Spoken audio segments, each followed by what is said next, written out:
Hello बच्चों, good afternoon. कैसे हैं आप लोग? आज से हम लोग PSIR political science and international relation, राजनीति विज्ञान और अंतर्राष्ट्रीय संबंध की चर्चा शुरू करने जा रहे हैं।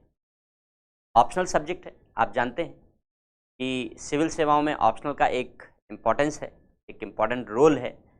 और 500 मार्क्स का ऑप्शनल पेपर होता है। 500 मार्क्स में अगर आप 300 प्लस 60% प्लस मार्क्स पा जाते हैं, जो कि आसान है पाना। मैं अपने ऑप्शनल की बात करूं तो 300 प्लस मार्क्स पाना आसान है। हाँ, थोड़ी और जद्दोजहद करें, अगर आप थोड़ी और मेहनत करें तो इसको हम 320, 325, 330 और भी थोड़ा करें तो जितना आप श्रम कर ले जाएंगे, जितनी स्ट्रेटजिक तरीके से तैयारी कर ले जाएंगे, आप ज़्यादा अच्छे अंक अचीव कर सकते हैं। और अगर इतने नंबर आप ऑप्शनल में पा गए तो यकीन मानो ये आपको आपके सिलेक्शन की मेरिट में जंप करा देगा। केवल सिलेक्शन नहीं दिलाएगा, सिलेक्शन की मेरिट में जंप करा देगा। कल्पना करो, जो 2021 का फाइनल रिजल्ट आया, उस फाइनल रिजल्ट में जो कट ऑफ गई वो 745 गई, मेन एग्जामिनेशन की 745 गई।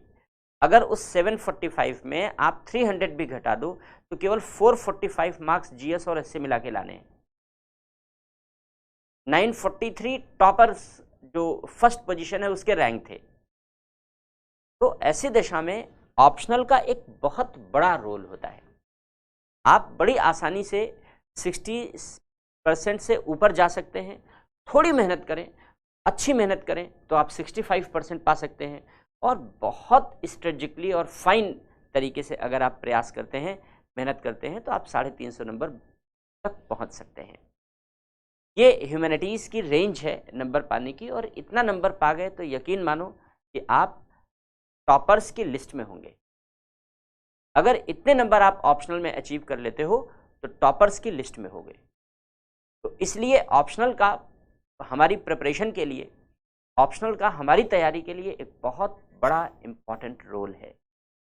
एक बात। दूसरी बात, हम जिस ऑप्शनल की चर्चा करने जा रहे हैं यहाँ पर, इस ऑप्शनल का नाम है राजनीति विज्ञान और अंतर्राष्ट्रीय संबंध।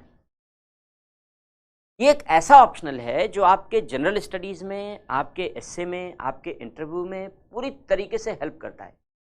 ऐसे तो बहुत सारे ऑप्शनल हेल्प करते हैं, केवल अकेला ये ऑप्शनल, मेरा ऑप्शनल नहीं है जो हेल्प करेगा, लेकिन इस ऑप्शनल का रोल कुछ ज़्यादा ही है। कैसे है ज़्यादा?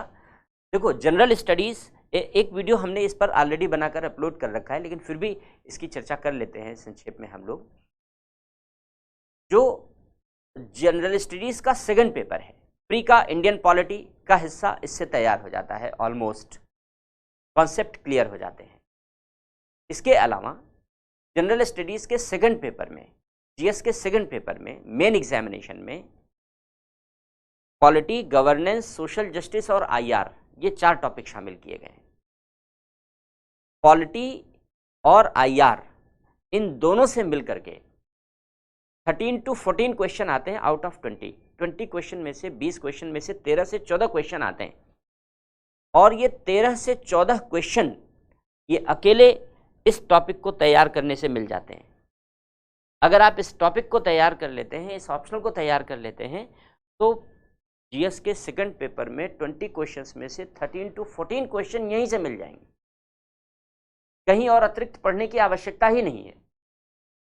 यानी जीएस के सेकंड पेपर में, मेन एग्जामिनेशन में, आपको केवल 6 से 7 क्वेश्चन के लिए पढ़ना है बस। बाकी आपका ऑप्शनल के साथ ऑलरेडी तैयार है। इंटरनल सिक्योरिटी में अगर बाहरी राज्य कारकों की भूमिका से सवाल आते हैं तो आपका आईआर कवर कर लेता है। एथिक्स का पेपर, एथिक्स के पेपर में अगर आप देखो तो तरह तरह के टॉपिक शामिल होते हैं।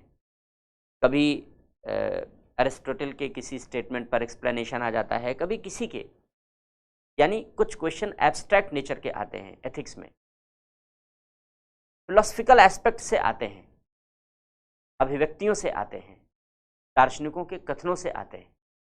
अगर आपके कुछ दार्शनिक की समझ बहुत अच्छी है, जैसे प्लेटो, अरिस्टोटल, इन लोगों की समझ बहुत अच्छी है, तो इनका चिंतन, प्लेटो का चिंतन पूरी नैतिकता के दायरे में रहा है।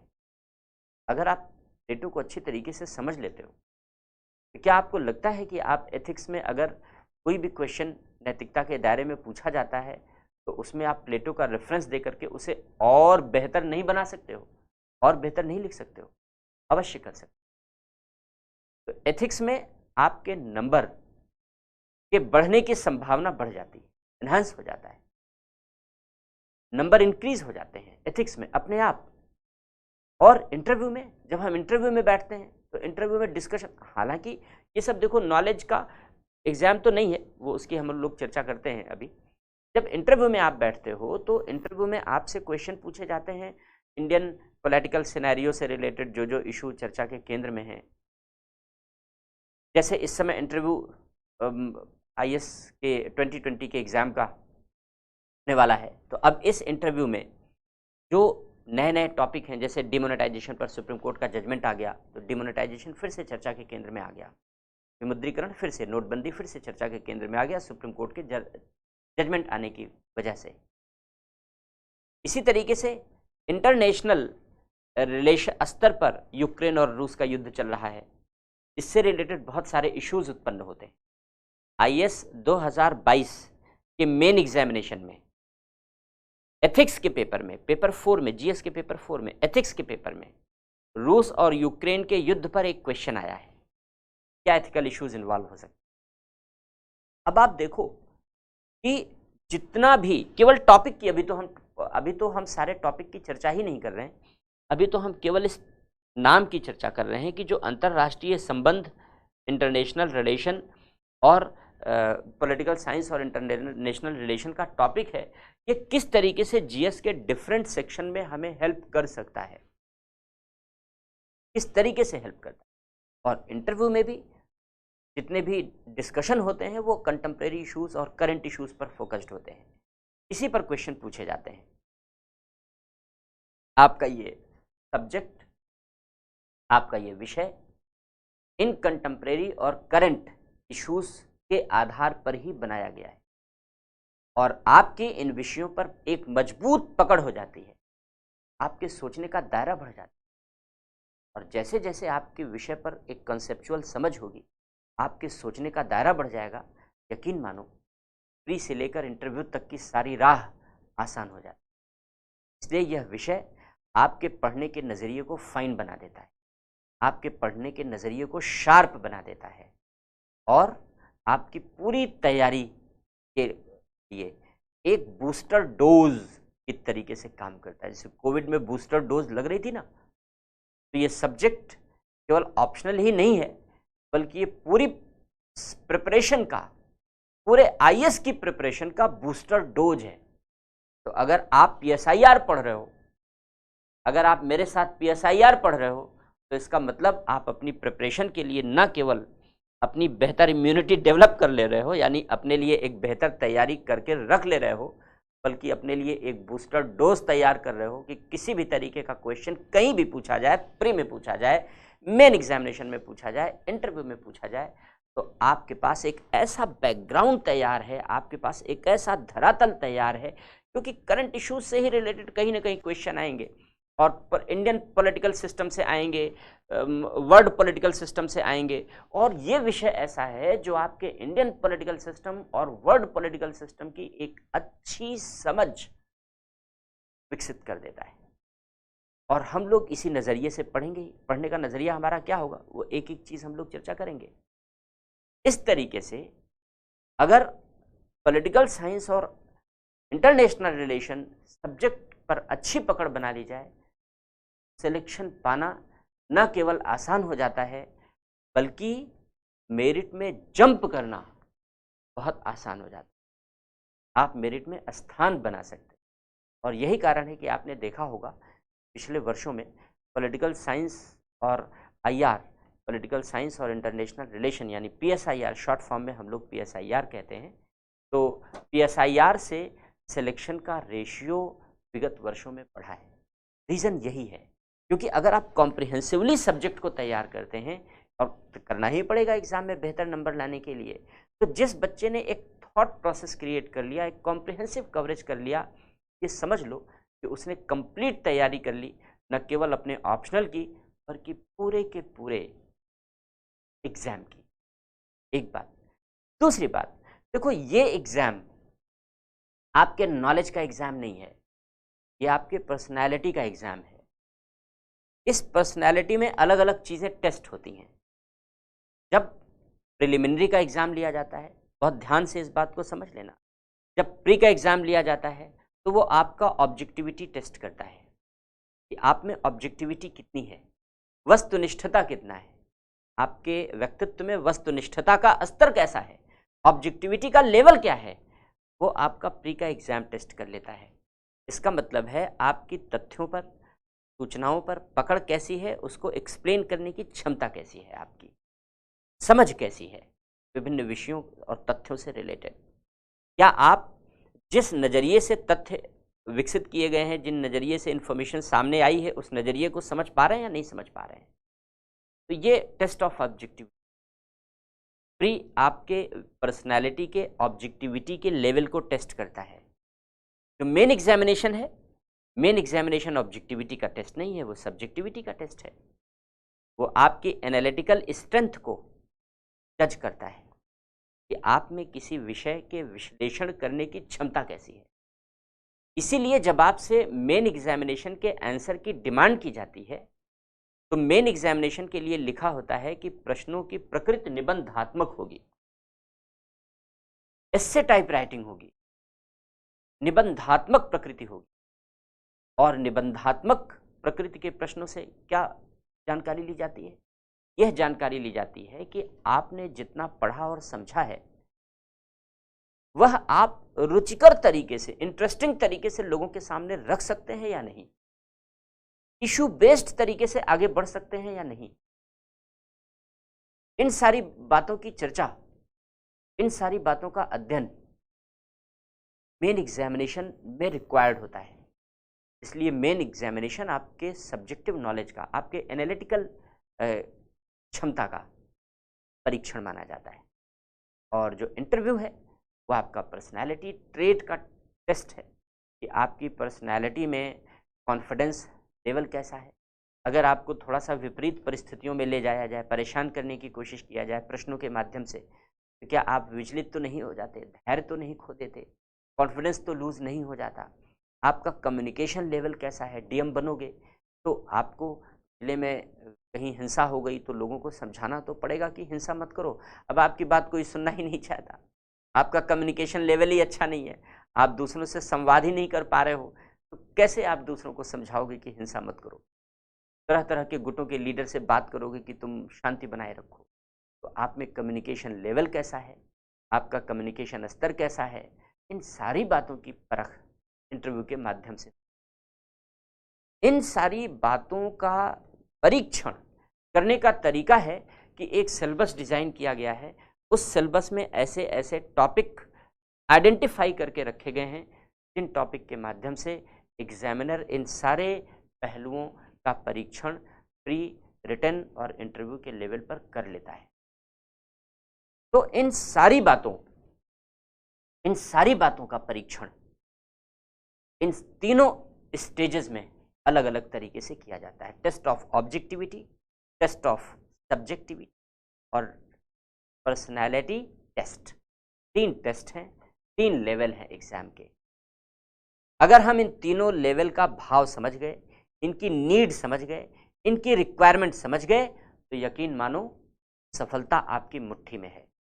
बस 1 साल चाहिए सफलता के लिए, 1 वर्ष चाहिए, लेकिन ये रिक्वायरमेंट को गहराई से समझना पड़ेगा। अगर आपने समझने में मिस्टेक कर दी तो आपकी तैयारी डिरेल हो जाएगी, और तैयारी डिरेल हो गई, पथ भ्रमित हो गई, तो स्वाभाविक सी बात है कि आप अपने लक्ष्य तक पहुंच नहीं पाएंगे, दूसरा ट्रैक पकड़ लेंगे। तो इन तीनों जो बिंदु हैं, इन तीनों बिंदुओं को विशेष तौर पर समझना होता है। तो फिलहाल चलो हम लोग आते हैं अपने पार्ट पर कि हम लोग यहाँ पर ऑप्शनल के लिए एकत्र हुए हैं आज, और मैं डॉक्टर आदर्श कुमार आपके लिए पीएसआई और ऑप्शनल की विस्तार पूर्वक चर्चा करूँगा। आप मेरे साथ 6 से 7 महीने रूबरू होंगे। लगभग 7 मंथ, 6 to 7 मंथ का कोर्स रहेगा। एकदम फिक्स टाइम पीरियड इसलिए नहीं बताते और इसलिए नहीं बता सकते क्योंकि आपकी आवश्यकता के अनुसार हम लोग क्लासेस के आवर्स बढ़ा लेते हैं। मान लो हमने कोई चीज़ पढ़ाई और किसी क्लास में हमने पढ़ाया, वो 2 घंटे में बच्चों को समझ में आ गया, आप दूर बैठे हैं और हम आपसे कम्युनिकेट कर रहे हैं, हो सकता है किसी डिस्कशन को लेकर के आप हमसे क्वेश्चन करें, क्रॉस क्वेश्चन करें, इन बातों को लेकर के एक लेक्चर के बजाय 2 लेक्चर लग गया, तो ऐसा हो सकता है। तो स्वाभाविक सी बात है कि इसके लिए हम लोग लिबर्टी रखते हैं, और वो लिबर्टी आपके लिए रखते हैं, आपके लिए रखते हैं, जिससे कि किसी भी लेवल पर आपके अंडरस्टैंडिंग लेवल को लेकर के, आपके समझ के स्तर को लेकर के कोई भी वीकनेस उत्पन्न ना होने पावे। आपकी समझ का स्तर पूरी तरीके से मजबूत हो, आपका कॉन्फिडेंस लेवल जब सब्जेक्ट की समझ होगी तो कॉन्फिडेंस लेवल भी अलहदा होगा, कॉन्फिडेंस लेवल भी बहुत मजबूत होगा। और बड़े अच्छे कॉन्फिडेंस लेवल के साथ जब आप प्री, मेन और इंटरव्यू इन तीनों एग्जाम में अपीयर होते हैं तो वो रिफ्लेक्ट करता है आपके आंसर करने में। प्री में आपके कन्फ्यूज़न की गुंजाइश घटने लगती है, मेन एग्जामिनेशन में आपको रिटन एग्जामिनेशन में बहुत सारी चीज़ें, पुरानी चीज़ें जो बहुत पहले पढ़ी हैं वो भी याद आने लगता है, इंटरव्यू में बहुत कसा हुआ, बहुत व्यवस्थित आंसर आप दे पाते हैं। तो आपका कॉन्फिडेंस लेवल तीनों लेवल के एग्जाम में स्पष्ट रूप से परिलक्षित होता है, दिखलाई पड़ता है। तो इसलिए विषय की एक अच्छी, एक प्रभावी, एक मजबूत समझ विकसित करनी चाहिए। इसी नज़रिए को ध्यान में रख करके हम लोग सिलेबस को कवर करेंगे, यहाँ पर टॉपिक को कवर करेंगे, राजनीति विज्ञान और अंतर्राष्ट्रीय संबंध। अब देखो क्या क्या करेंगे हम लोग। पहले एक बेसिक सी चर्चा कर लेते हैं कि कैसे हम लोग पढ़ेंगे, सिलेबस को लेकर हम लोग कैसे आगे बढ़ेंगे। ये तो एक ब्रीफ सा था इंट्रोडक्शन आपके एग्ज़ाम के लिए और आपके एग्जामिनेशन की नीड के लिए, क्योंकि इसी नीड के अकॉर्डिंग हमें पढ़ना है, इसी नीड के अकॉर्डिंग हमें आगे चलना है। तो सबसे पहले हमारा जो पार्ट होगा, पहले हम सिलेबस को समझें, सबसे पहली रिक्वायरमेंट तो यही है। तो एक इंट्रोडक्शन होगा सिलेबस को लेकर के, इस सिलेबस का इंट्रो क्या है। तो हमारा जो सिलेबस है, सिलेबस आपको पीडीएफ भी शेयर कर दिया जाएगा, आप सारे बच्चों के पास सिलेबस पीडीएफ के फॉर्म में पहुंच जाएगा। उस सिलेबस को हम लोग समय समय पर डिकोड करेंगे। तो एक तो सिलेबस का इंट्रोडक्शन हमें जानना चाहिए कि पाठ्यक्रम के विभिन्न विभिन्न विषय क्या हैं, क्या हमें पढ़ना है, दायरा क्या है हमारा, डूज और डोंट्स क्या हैं हमारे, सिलेबस को पढ़ने का ऑर्डर क्या होगा हमारे, कहाँ से पढ़ना है, सोर्स क्या होगा हमारा, पढ़ने का हमारा स्रोत क्या होगा, कहाँ से हमें पढ़ना है और कैसे हमें पढ़ना है, how to read, how to approach good marks. तो कैसे पढ़ना है हमें, क्या पढ़ना है और कैसे पढ़ना है, क्या पढ़ना है, कहाँ से पढ़ना है, कैसे पढ़ना है। बेसिक सा सवाल है हमारा, क्या पढ़ना है, कहाँ से पढ़ना है और कैसे पढ़ना है। पहला सवाल यही है आपके दिमाग में कि कोई भी टॉपिक आप पढ़ना चाहते हैं, कोई भी सब्जेक्ट आप पढ़ना चाहते हैं, तो पहला सवाल है कि क्या पढ़ना है इसके अंतर्गत, कहाँ से पढ़ना होगा हमें और कैसे पढ़ना होगा। ये 3 बातें, एक बात। अब दूसरी बात देखो, आप में से, अब मैं चैट आपके लिए ऑन करूँगा अभी थोड़ी देर में, तो हम लोग आपके क्वेश्चन आंसर भी ले लेंगे, डाउट्स भी ले लेंगे।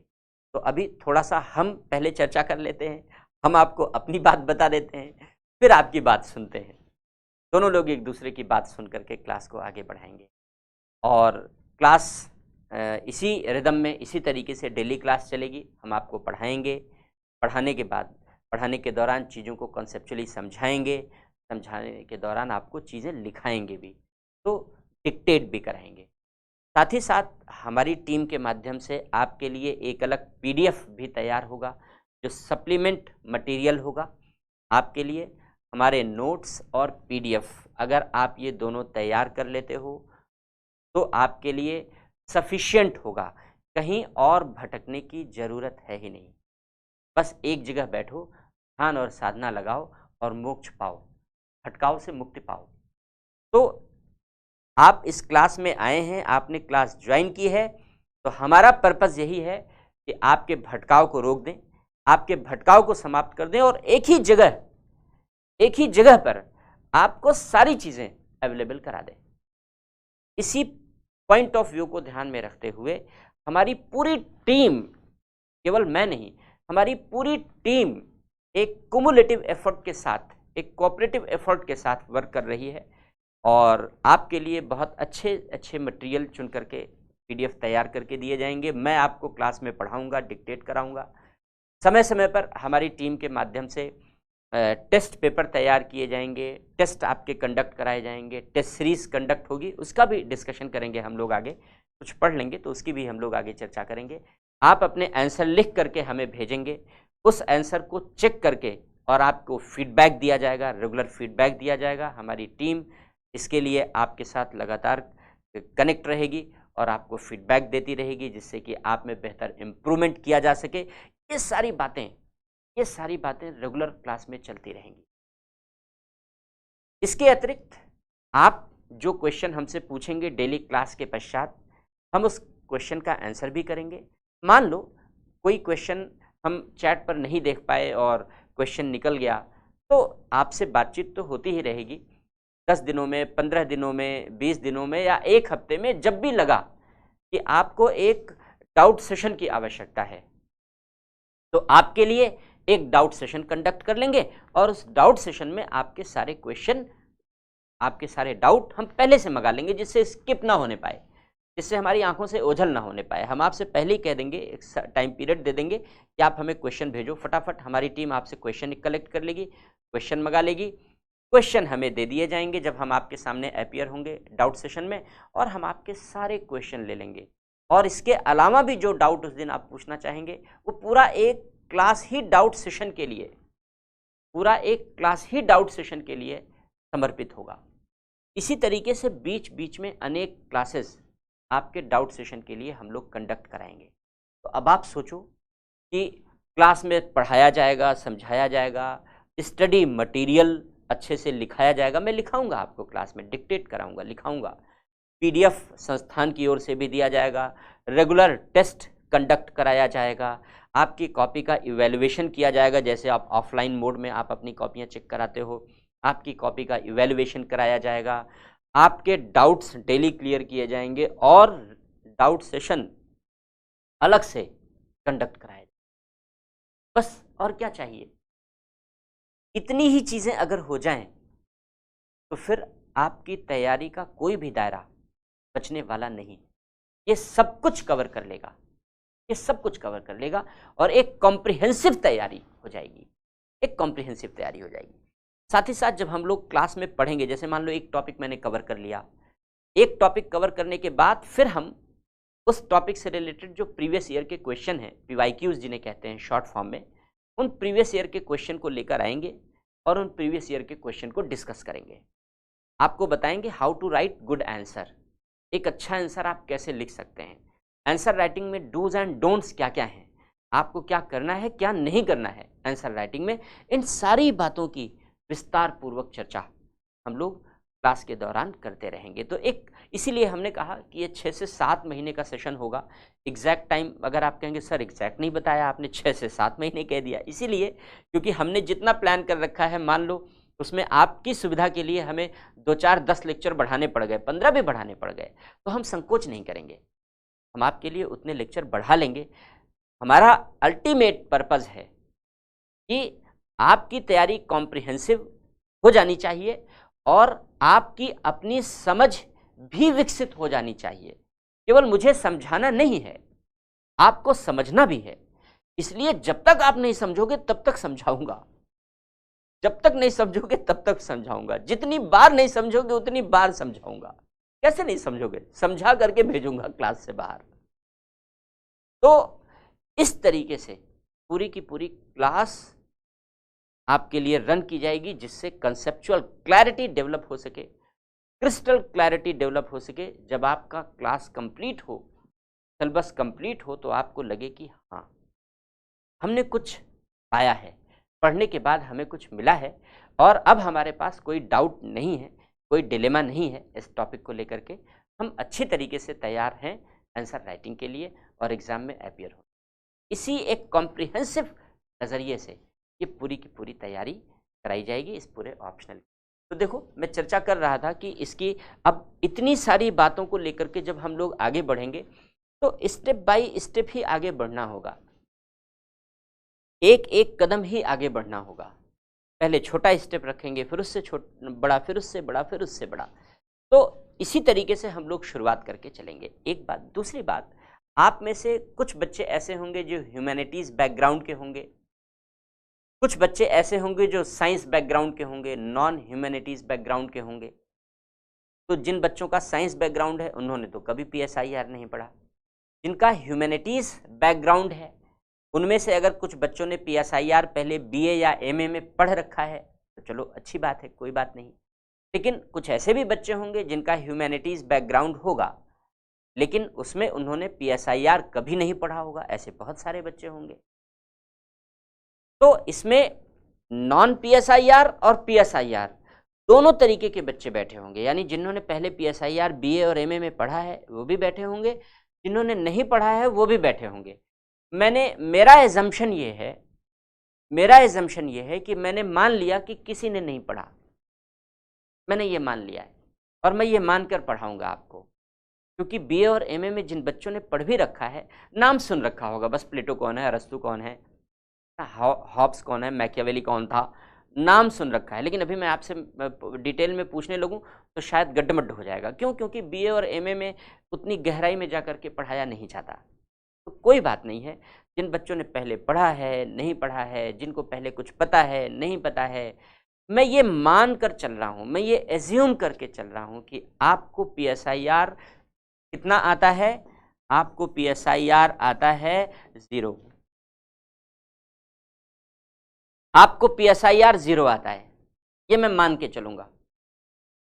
के चलूंगा, इसलिए ये बिल्कुल ध्यान में रखना कि एकदम बेसिक से उंगलियां पकड़ के जिसे चलाना कहते हैं ना, छोटे बच्चों को उंगलियां पकड़ के चलाना सिखाते हैं, उंगलियां पकड़ के खड़ा करना सिखाते हैं, तो मैं यहाँ आपको PSIR में उंगलियां पकड़ करके खड़ा करना सिखाऊंगा, उंगलियां पकड़ करके धीरे धीरे चलाना सिखाऊंगा और बाद में दौड़ा दूंगा आपको हुसैन बोल्ट बनाने के लिए। तो 0 से लेकर के और 100 तक, 0 से लेकर के और 100% तक की जो प्रिपरेशन है वो यहां से की जाएगी। 0 से शुरुआत करेंगे। 0 शब्द का जो प्रयोग है वो बेसिक्स के लिए करते हैं कि बेसिक्स से शुरू करेंगे, फाउंडेशन से शुरू करेंगे। मान लेंगे कि आपको PSIR में आपको ना तो पॉलिटिकल शब्द का पता है, ना आप विज्ञान जानते हो, ना अंतर्राष्ट्रीय जानते हो, ना संबंध जानते हो, कुछ नहीं जानते ये चारों शब्दों के बारे में। तो हम लोग यहीं से शुरुआत करेंगे कि राजनीति क्या होती है, राजनीति विज्ञान क्या होता है, अंतर्राष्ट्रीय संबंध किसे कहते हैं, ऐसे छोटे छोटे शब्दों से। तो जितने भी फ्रीक्वेंट यूज के शब्द हैं ना, जैसे मैंने बताया कि राजनीति किसे कहते हैं, राजनीति विज्ञान क्या होता है। अब राजनीति को परिभाषित करेंगे तो हम कहेंगे राज्य की गतिविधि है। अब कैसे राज्य की गतिविधि है, तो पहले नगर राज्य होते थे, पुलिस होता था, वहीं से पॉलिटिक्स बना है, सब सब सब सब अब आगे गहराई में धीरे धीरे जाएंगे इस तरीके से। तो राजनीति के लिए राज्य आ गया तो भाई राष्ट्र क्या होता है, ये तो हम लोग GS में भी पढ़ते हैं, लेकिन यहाँ हम लोग और गहराई में उतरेंगे और गहराई में समझेंगे इसको और कंसेप्चुअल स्ट्रेंथ को अपनी मजबूत बनाएंगे। क्यों? क्योंकि जैसे ही आप इंटरव्यू में बैठेंगे और इंटरव्यूअर को लगेगा अच्छा PSIR ऑप्शनल है, तो फिर वो आपसे इन विषयों पर एक अच्छे रिप्लाई की अपेक्षा करने लगेगा कि आपका जो रिप्लाई हो वो थोड़ा सा और मजबूत हो जाए और बेहतर हो जाए। तो ऐसी दशा में हमें बेहतर समझ भी विकसित करनी पड़ेगी। इसके साथ ही साथ बहुत सारे छोटे छोटे से ऐसे शब्द हैं जो सिलेबस में आते हैं। जैसे जब विचारधाराएं पढ़ेंगे तो उदारवाद है, नव उदारवाद है, समाजवाद है, मार्क्सवाद है, फिर वामपंथी विचारधाराएं हैं, लेफ्टिस्ट थॉट है, दक्षिणपंथी विचारधाराएं हैं, राइटिस्ट थॉट है ना, तरह तरह के शब्द आते हैं हमारे सामने। जब हम लोग समाचार पत्रों में पढ़ते हैं, मैगजीन में पढ़ते हैं, तब इन शब्दों से भी रूबरू होते हैं, ऐसे शब्द से एनकाउंटर होता है, हमारा आमना सामना होता है, ऐसे शब्दों से एनकाउंटर होता है।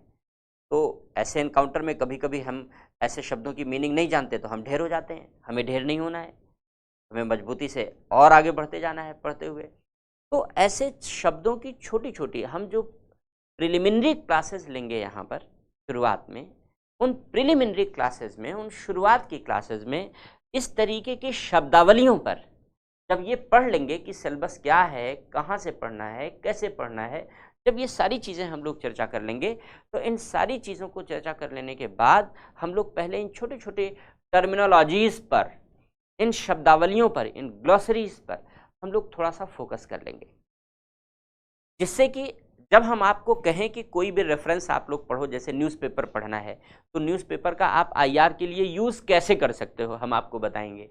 कोई वेबसाइट हमने कही आप पढ़ लो, तो दो एक अच्छी वेबसाइट बताएंगे आपको, ज़्यादा नहीं। उन वेबसाइट को आप रेगुलर अगर आप देखते रहेंगे तो अच्छा रहेगा। अभी तक तो हम खुद देख करके आपको बता देंगे, जब कोर्स कंप्लीट हो जाएगा उसके बाद भी आप अगर अपडेट करना चाहें तो वहाँ से अपडेट कर सकते हैं। हालांकि आपका कोर्स कंप्लीट होने के बाद भी मैं आपका दामन नहीं छोड़ूंगा। आपका कोर्स कंप्लीट होने के बाद भी आप मेरे साथ जुड़े रह सकते हैं, आप मेरे साथ कनेक्ट कर सकते हैं, कांटेक्ट कर सकते हैं, जिससे कि आपकी तैयारी अप टू द मार्क बनी रहे और किसी भी तरीके के लेवल पर आप प्री दे रहे हैं, मेन दे रहे हैं, इंटरव्यू दे रहे हैं, किसी भी लेवल पर आपको किसी भी तरीके के हेल्प की आवश्यकता पड़ती है, पूरे एग्जामिनेशन के लिए, पूरी प्रिपरेशन के लिए आपको किसी भी तरीके के हेल्प की आवश्यकता पड़ती है, तो हम सब आपके साथ खड़े हुए नजर आएंगे। किसी भी समय आप कांटेक्ट करके और कनेक्ट करके बातचीत कर सकते हैं। तो ये जो हमारा और आपका कनेक्शन है, ये केवल और केवल आईआर के सिलेबस के ख़त्म होने तक का नहीं है, बल्कि ये आपके सिलेक्शन तक का है। ये सफ़र आपके सिलेक्शन पर जाकर ख़त्म होगा, संबंधों का ये सफ़र। लेकिन ख़त्म तब भी नहीं होगा, आप चाहेंगे तो तब भी बना रहेगा। तो हमारा उद्देश्य केवल आपको आईआर के विषय में समझ विकसित कर देना नहीं है, बल्कि आपको सफलता की सीमा तक ले जाना है।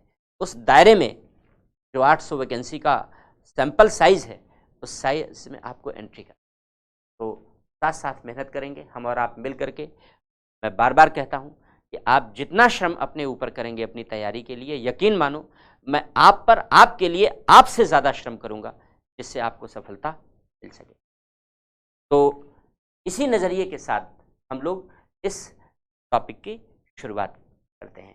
तो देखो, हमने बताया कि हम लोग किस किस नज़रिए से आगे बढ़ेंगे। तो सबसे पहले सिलेबस का इंट्रोडक्शन ले लेते हैं हम लोग, फिर कहाँ से पढ़ना है, कैसे पढ़ना है, फिर इसके बाद टर्मिनोलॉजीज़ आएंगी। जैसे मैंने बताया, राजनीति क्या है, राजनीति विज्ञान क्या है, पॉलिटिकल सिस्टम क्या होता है, फिर पॉलिटिकल थॉट क्या होता है, पॉलिटिकल थ्योरी क्या होती है, पॉलिटिकल आइडियोलॉजीज़ क्या होती है, पॉलिटिकल फिलॉसफी क्या होती है, इन सब के बीच में डिफरेंस क्या होता है। ऐसे छोटे छोटे शब्दावलियाँ। फिर ऐसे राइटिस्ट अप्रोच क्या होता है, लेफ्टिस्ट अप्रोच क्या होता है, साम्यवाद क्या है, इन सब छोटे छोटे शब्दावलियों। उपनिवेश क्या है, तीसरी दुनिया क्या है, दूसरी दुनिया क्या है, पहला विश्व क्या है। तो ऐसे तमाम छोटे छोटे से शब्द, छोटी छोटी सी शब्दावलियाँ, मैंने उनकी एक लिस्ट तैयार की है आपके लिए, एक समझ विकसित करने के लिए प्राइमरी लेवल पर। और इसके बाद फिर जब हम लोग सिलेबस को आगे बढ़ाएंगे, अध्ययन को आगे बढ़ाएंगे, तो उस अध्ययन में इस डिस्कशन को और आगे कंटिन्यू करेंगे। तो शुरुआत करते हैं हम लोग सिलेबस की। तो देखो, दो टॉपिक है यहाँ पर, एक तो राजनीति विज्ञान और दूसरा अंतर्राष्ट्रीय संबंध।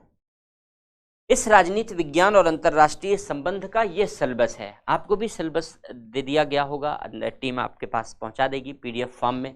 इसी तरीके से सिलेबस आपके पास पहुँच जाएगा। पॉलिटिकल साइंस एंड आईआर का ये सिलेबस दिया गया है। यहाँ आगे भी है सिलेबस, मैं आपको दिखा देता हूँ, अभी फिर सिलेबस पर समझाता हूँ। आगे ये पूरा सिलेबस है, सिलेबस के एक एक पॉइंट को मैं अभी आपसे डिस्कस कर लूँगा। लेकिन ये जो पूरा सिलेबस है, जो इतना डिटेल में लिखा गया है, इस सिलेबस को 2 भागों में बांटा गया है। पूरा का पूरा सिलेबस 2 भागों में बटा हुआ है। यानी जो PSIR है, मैं इसको और सरल कर रहा हूँ आपके लिए। जो PSIR है, ये 2 भागों में बटा हुआ है, पेपर 1 और पेपर 2।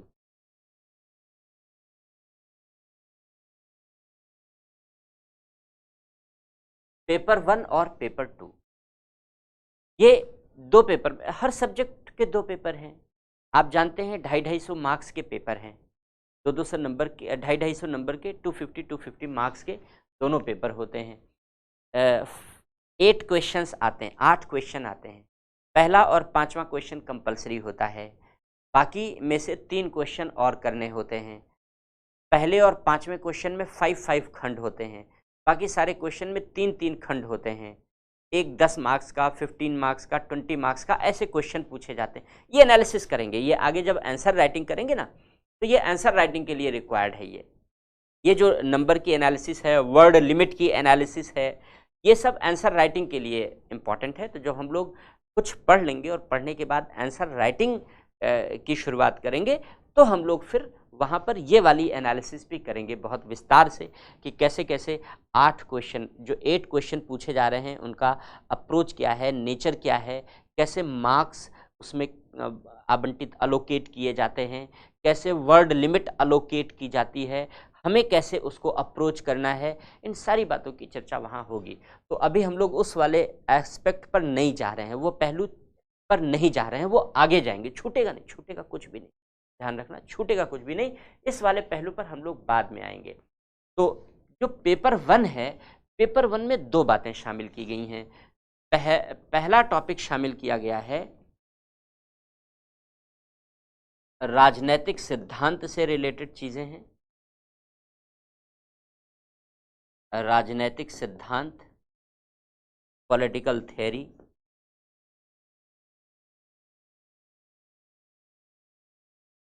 और दूसरा टॉपिक शामिल किया गया है भारतीय राजनीति, इंडियन पॉलिटिक्स।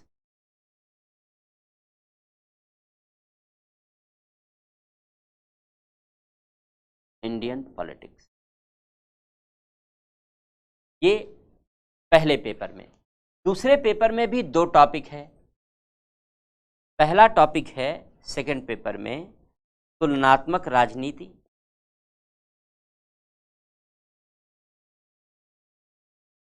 तुलनात्मक राजनीति,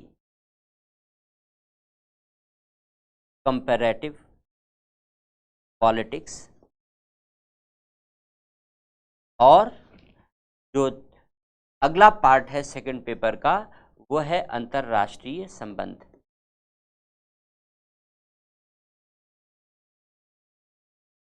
अंतर्राष्ट्रीय संबंध,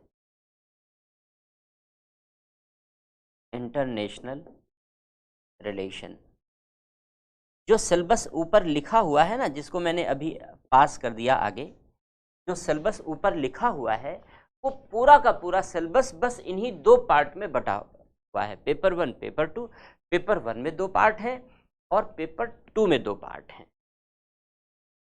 पेपर 2 में 2 पार्ट। अब देखो, इन पेपर में ये जो पार्ट है आपका, जो भारतीय राजनीति वाला पार्ट है, ये वाला पार्ट, और जो इंटरनेशनल रिलेशन वाला पार्ट है, ये तो प्योर जनरल स्टडीज जैसा है।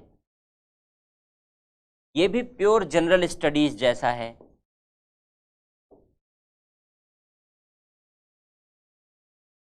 पूरी तरीके से जीएस जैसा है। जो सेकंड पेपर में इंडियन पॉलिटी है, ये वाला जो पार्ट है भारतीय राजनीति, इंडियन पॉलिटिक्स, इंडियन पॉलिटी जैसा है। लेकिन देखो, पॉलिटी और पॉलिटिक्स में डिफरेंस होता है। पॉलिटी और पॉलिटिक्स, हम लोग पॉलिटी पढ़ रहे हैं जीएस में, जीएस में क्लास चल रही है, पॉलिटी हम लोगों ने पढ़ा है, पढ़ भी रहे हैं। तो पॉलिटी और पॉलिटिक्स में डिफरेंस है। क्या डिफरेंस है बताएंगे। शुरुआती क्लास इसीलिए हमने बताया कि रखेंगे, जिससे आपके शब्द क्लियर हो जाएं, कॉन्सेप्ट क्लियर हो जाए, जिससे आप शब्दों का उचित प्रयोग करने लगें, शब्दों का तर्क सम्मत प्रयोग करने लगें। तो ये क्लास हम लोग आगे करेंगे। तो ये इंडियन पॉलिटिक्स से रिलेटेड ये टॉपिक है, जो इंडियन पॉलिटिक्स में कवर हो जाता है। और ये आईआर, ये भी जीएस के सेकंड पेपर में है। प्री के एग्जाम में भी, आईएएस प्री के एग्जाम में भी इन दोनों से क्वेश्चन आते हैं। इंडियन पॉलिटी से भी आता है, आईआर से भी आता है। मेन एग्जामिनेशन में भी यहाँ से क्वेश्चन पूछे। तो देखो, ये पार्ट तो पूरा जीएस ही हो गया, ये पार्ट तो पूरा जीएस ही हो गया। यानी इसको 2 नजरिए से सोचो, ये पढ़ोगे तो जीएस तैयार हो जाएगा, या जीएस पढ़ लोगे तो ये दोनों तैयार हो जाएगा। जीएस को थोड़ा और डिटेल में पढ़ लो तो ये दोनों तैयार हो जाएगा। थोड़ा और डिटेल में पढ़ लो, या इसको और डिटेल में पढ़ लो, इसको बढ़िया तरीके से तैयार कर लो, तो जीएस में उनको पढ़ने की और रिवाइज करने की आवश्यकता ही खत्म हो जाती है, खत्म हो जाती है। इसके बाद बचा राजनीतिक सिद्धांत और तुलनात्मक राजनीति। राजनीतिक सिद्धांत, ये देखो, हर सब्जेक्ट की कुछ न थॉट्स और थ्योरीज होती हैं। हर सब्जेक्ट में कुछ थॉट्स और थ्योरीज होते हैं। तो यहाँ पर इस राजनीतिक सिद्धांत यूनिट के अंतर्गत कुछ संकल्पनाएं हैं, जिन संकल्पनाओं के विषय में हमें अध्ययन करना होता है। सिद्धांत हैं, उन सिद्धांतों के विषय में हमें अध्ययन करना होता है। सिद्धांत और विचारधाराएं हैं, इन दोनों को एक साथ लिख दिया है हमने, क्योंकि सिद्धांत और विचारधाराओं का ऐसा ही संबंध है जैसे नदी और नदी की धाराएं। कैसे वो बताएंगे, आगे समझाएंगे। इसीलिए तो कहा कि शुरुआत में चर्चा इन छोटे छोटे शब्दों के लिए हम लोग रखेंगे। फिर चिंतन है और चिंतक हैं, अलग अलग चिंतक और चिंतन हैं। थॉट्स हैं, जिसमें दो तरीके के थॉट्स हैं, एक पाश्चात्य चिंतन है और एक भारतीय चिंतन है। देखो, जो पूरा का पूरा राजनीतिक सिद्धांत वाला हिस्सा है वो इतना ही है, बस और कुछ है ही नहीं, और कुछ है ही नहीं। संकल्पनाओं में जैसे समानता क्या होती है, अधिकार क्या होते हैं, न्याय क्या होता है, रॉल्स के न्याय की संकल्पना क्या है। अब ऑप्शनल पढ़ रहे हैं तो थोड़ा सा तो गहराई में जाकर पढ़ना ही पड़ेगा। रॉल्स की न्याय की संकल्पना क्या होती है, लोकतंत्र क्या होता है, डेमोक्रेसी क्या होती है, सब पढ़ते हैं जीएस में। लेकिन बस यहाँ ऑप्शनल के नज़रिए से थोड़ा सा डेप्थ ले लेते हैं, उसके थॉट्स और थ्योरीज, उसकी विचारधाराओं को भी हम लोग पढ़ लेते हैं। तो डेमोक्रेसीज कैसे वर्क करती हैं, डेलिबरेटिव डेमोक्रेसी चर्चा के केंद्र में हमेशा रहती है, वो क्या है। तो ये तमाम बातें, ये तमाम छोटी छोटी संकल्पनाएं हैं जो इस टॉपिक में क्लियर किए गए हैं। इसी तरीके से सिद्धांत और विचारधाराएं, सिद्धांत क्या होता है, दर्शन क्या होता है, विचारधारा क्या होती है, क्या संबंध होता है तीनों में, क्या अंतर होता है, सब बताएंगे। इसीलिए हमने कहा कि शुरुआत के क्लास हम लोग कॉन्सेप्ट पर रखेंगे, कॉन्सेप्ट की क्लैरिटी करेंगे। तो छोटे छोटे शब्दों के, तो सिद्धांत और विचारधाराओं की हम लोग चर्चा करते हैं। जैसे उदारवादी विचारधारा है, नव उदारवादी विचारधारा है, समाजवादी विचारधारा है, साम्यवादी विचारधारा है, सुना है ना, ये सारे शब्द तो सुने हैं। मार्क्सवादी विचारधारा है, गांधीवादी विचारधारा है, नारीवादी विचारधारा है, फेमिनिस्ट थॉट है, गांधीयन थॉट है, मार्क्सिस्ट थॉट है, सोशलिस्ट थॉट है, तो ये सब लिबरलिज्म है। तो ये सब विचारधाराएं हैं। अब ये सब आइडियोलॉजीज कैसे उत्पन्न हुई हैं, क्या क्या इनके पीछे का बैकग्राउंड है, ये सब हम लोग जीएस में यूज़ भी करते हैं। नहीं भी यूज़ करते हैं तो सामान्य बोलचाल में, जब आप कहीं 8-10 लोगों के बीच बैठते हो जहाँ पढ़े लिखे लोग बैठे हैं, तो अगर आप आपस में बातचीत भी करते हो तो इस बातचीत में ऐसे शब्द आ जाते हैं, बीच बीच में ऐसे शब्द आ जाते हैं। फांसीवादी क्या है, तो अक्सर आप देखते हो समाचार पत्रों में पॉलिटिकल पार्टीज एक दूसरे के खिलाफ फांसीवादी शब्द का प्रयोग करती रहती है ना समाचार पत्रों में। क्या होता है फांसीवाद, क्यों करती हैं प्रयोग में ऐसा शब्द। तो ये विचारधाराएं केवल इसलिए नहीं है कि वो पॉलिटिकल साइंस की समझ विकसित करेंगी, ये विचारधाराएं इसलिए भी हैं कि अगर आप इन विचारधाराओं की समझ विकसित कर लोगे तो जो कुछ मैगजीन में लिखा जा रहा है, समाचार पत्रों में घटित हो रहा है, लिखा जा रहा है, आपके इर्द गिर्द आपके आसपास जो कुछ घटित हो रहा है, आप उसकी भी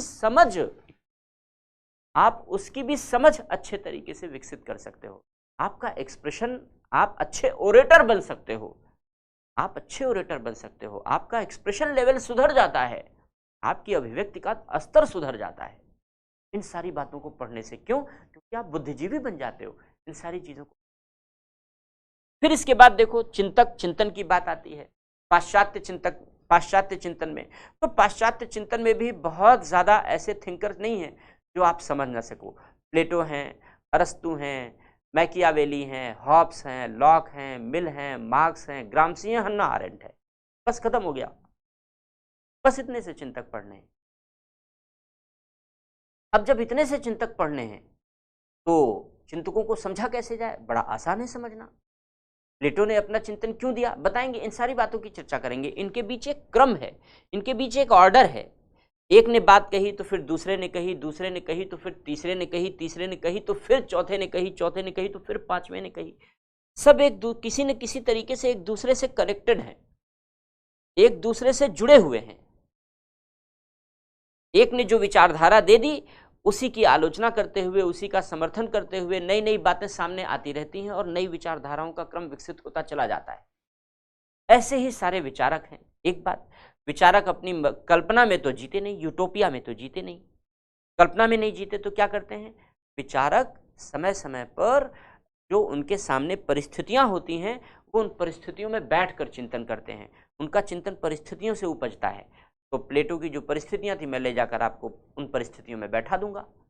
जब आप उन परिस्थितियों में बैठेंगे, आपके आसपास प्लेटो जैसी परिस्थितियां होंगी, एथेंस और स्पार्टा की परिस्थितियां होंगी जहां प्लेटो थे। तो जब एथेंस और स्पार्टा की परिस्थितियों में आप, यूनान में आप पहुंच जाएंगे तो वैसा ही सोचने लगेंगे जैसा प्लेटो सोचते थे। तो बस बात खत्म हो गई। अब प्लेटो को रटना ही नहीं है, अब प्लेटो को रटना ही नहीं है। अब बस आप भी बैठ के चिंतन कर रहे हैं, आप भी प्लेटो बन गए, आप भी दार्शनिक हो गए।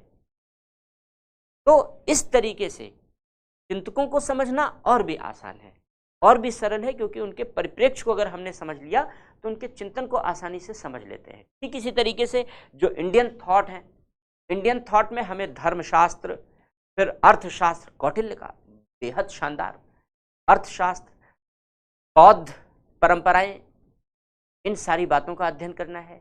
फिर इसके बाद हम लोग श्री अरबिंदो, गांधी जी, अंबेडकर, इन सारे थॉट्स को पढ़ने के साथ साथ सर सैयद अहमद खान और एम एन राय, बस इतने ही इंडियन थिंकर शामिल किए गए हैं, इतना ही इंडियन थॉट और थिंकर शामिल किया गया है। इतने में हमारा पूरा इंडियन थिंकर और थॉट कंप्लीट हो जाएगा। तो गांधी जी को कौन नहीं जानना चाहेगा कि उन्होंने क्या क्या अच्छी बातें कही। अगर आप जान लोगे गांधी, प्लेटो, अरस्तु, तो आप कल्पना करो कि अगर इनके विचार आप एस्से में लिख कर आते हो, कितने अच्छे नंबर मिलेंगे आपको। श्री अरबिंदो के थॉट, अंबेडकर जी के थॉट, अगर आप इन सारी बातों को अगर आप समझ जाते हो, अगर आप एस्से में लिखते हो या इंटरव्यू में बातचीत के दौरान अगर ये थॉट आपके एक्सप्रेशन में आ जाते हैं, आप अभिव्यक्त कर देते हो, तो एग्जामिनर पर कितना अच्छा इंपैक्ट पड़ेगा। एस्से में कितनी क्वालिटी एस्से की बढ़ जाएगी, कितनी क्वालिटी एस्से की बढ़ जाएगी। तो ये जितने भी थॉट्स और थिंकर्स हैं, हम आपको इसी नज़रिए से पढ़ाएंगे कि अगर प्लेटो ने थॉट दिया तो आज क्यों पढ़ रहे हैं, आज क्यों पढ़ रहे हैं, क्या रिलेवेंसी है। क्योंकि प्लेटो ने एक नैतिक राजा की बात की, आदर्श राज्य की कल्पना की, आदर्श जैसे राज्य की कल्पना की। आज तो नहीं है कहीं भी पूरे विश्व में। तो हम ऐसा ही नैतिक और आदर्श राज्य बनाना चाहते हैं, इसलिए प्लेटो की बात कर रहे हैं। और वही मैकियावेली कहता है एक चालाक राजा होना चाहिए, लोमड़ी जैसा चालाक होना चाहिए। मैकियावेली कहता है राजा को लोमड़ी जैसा चालाक होना चाहिए, लेकिन शेर जैसा बहादुर भी होना चाहिए, शेर जैसा ब्रेव भी होना चाहिए।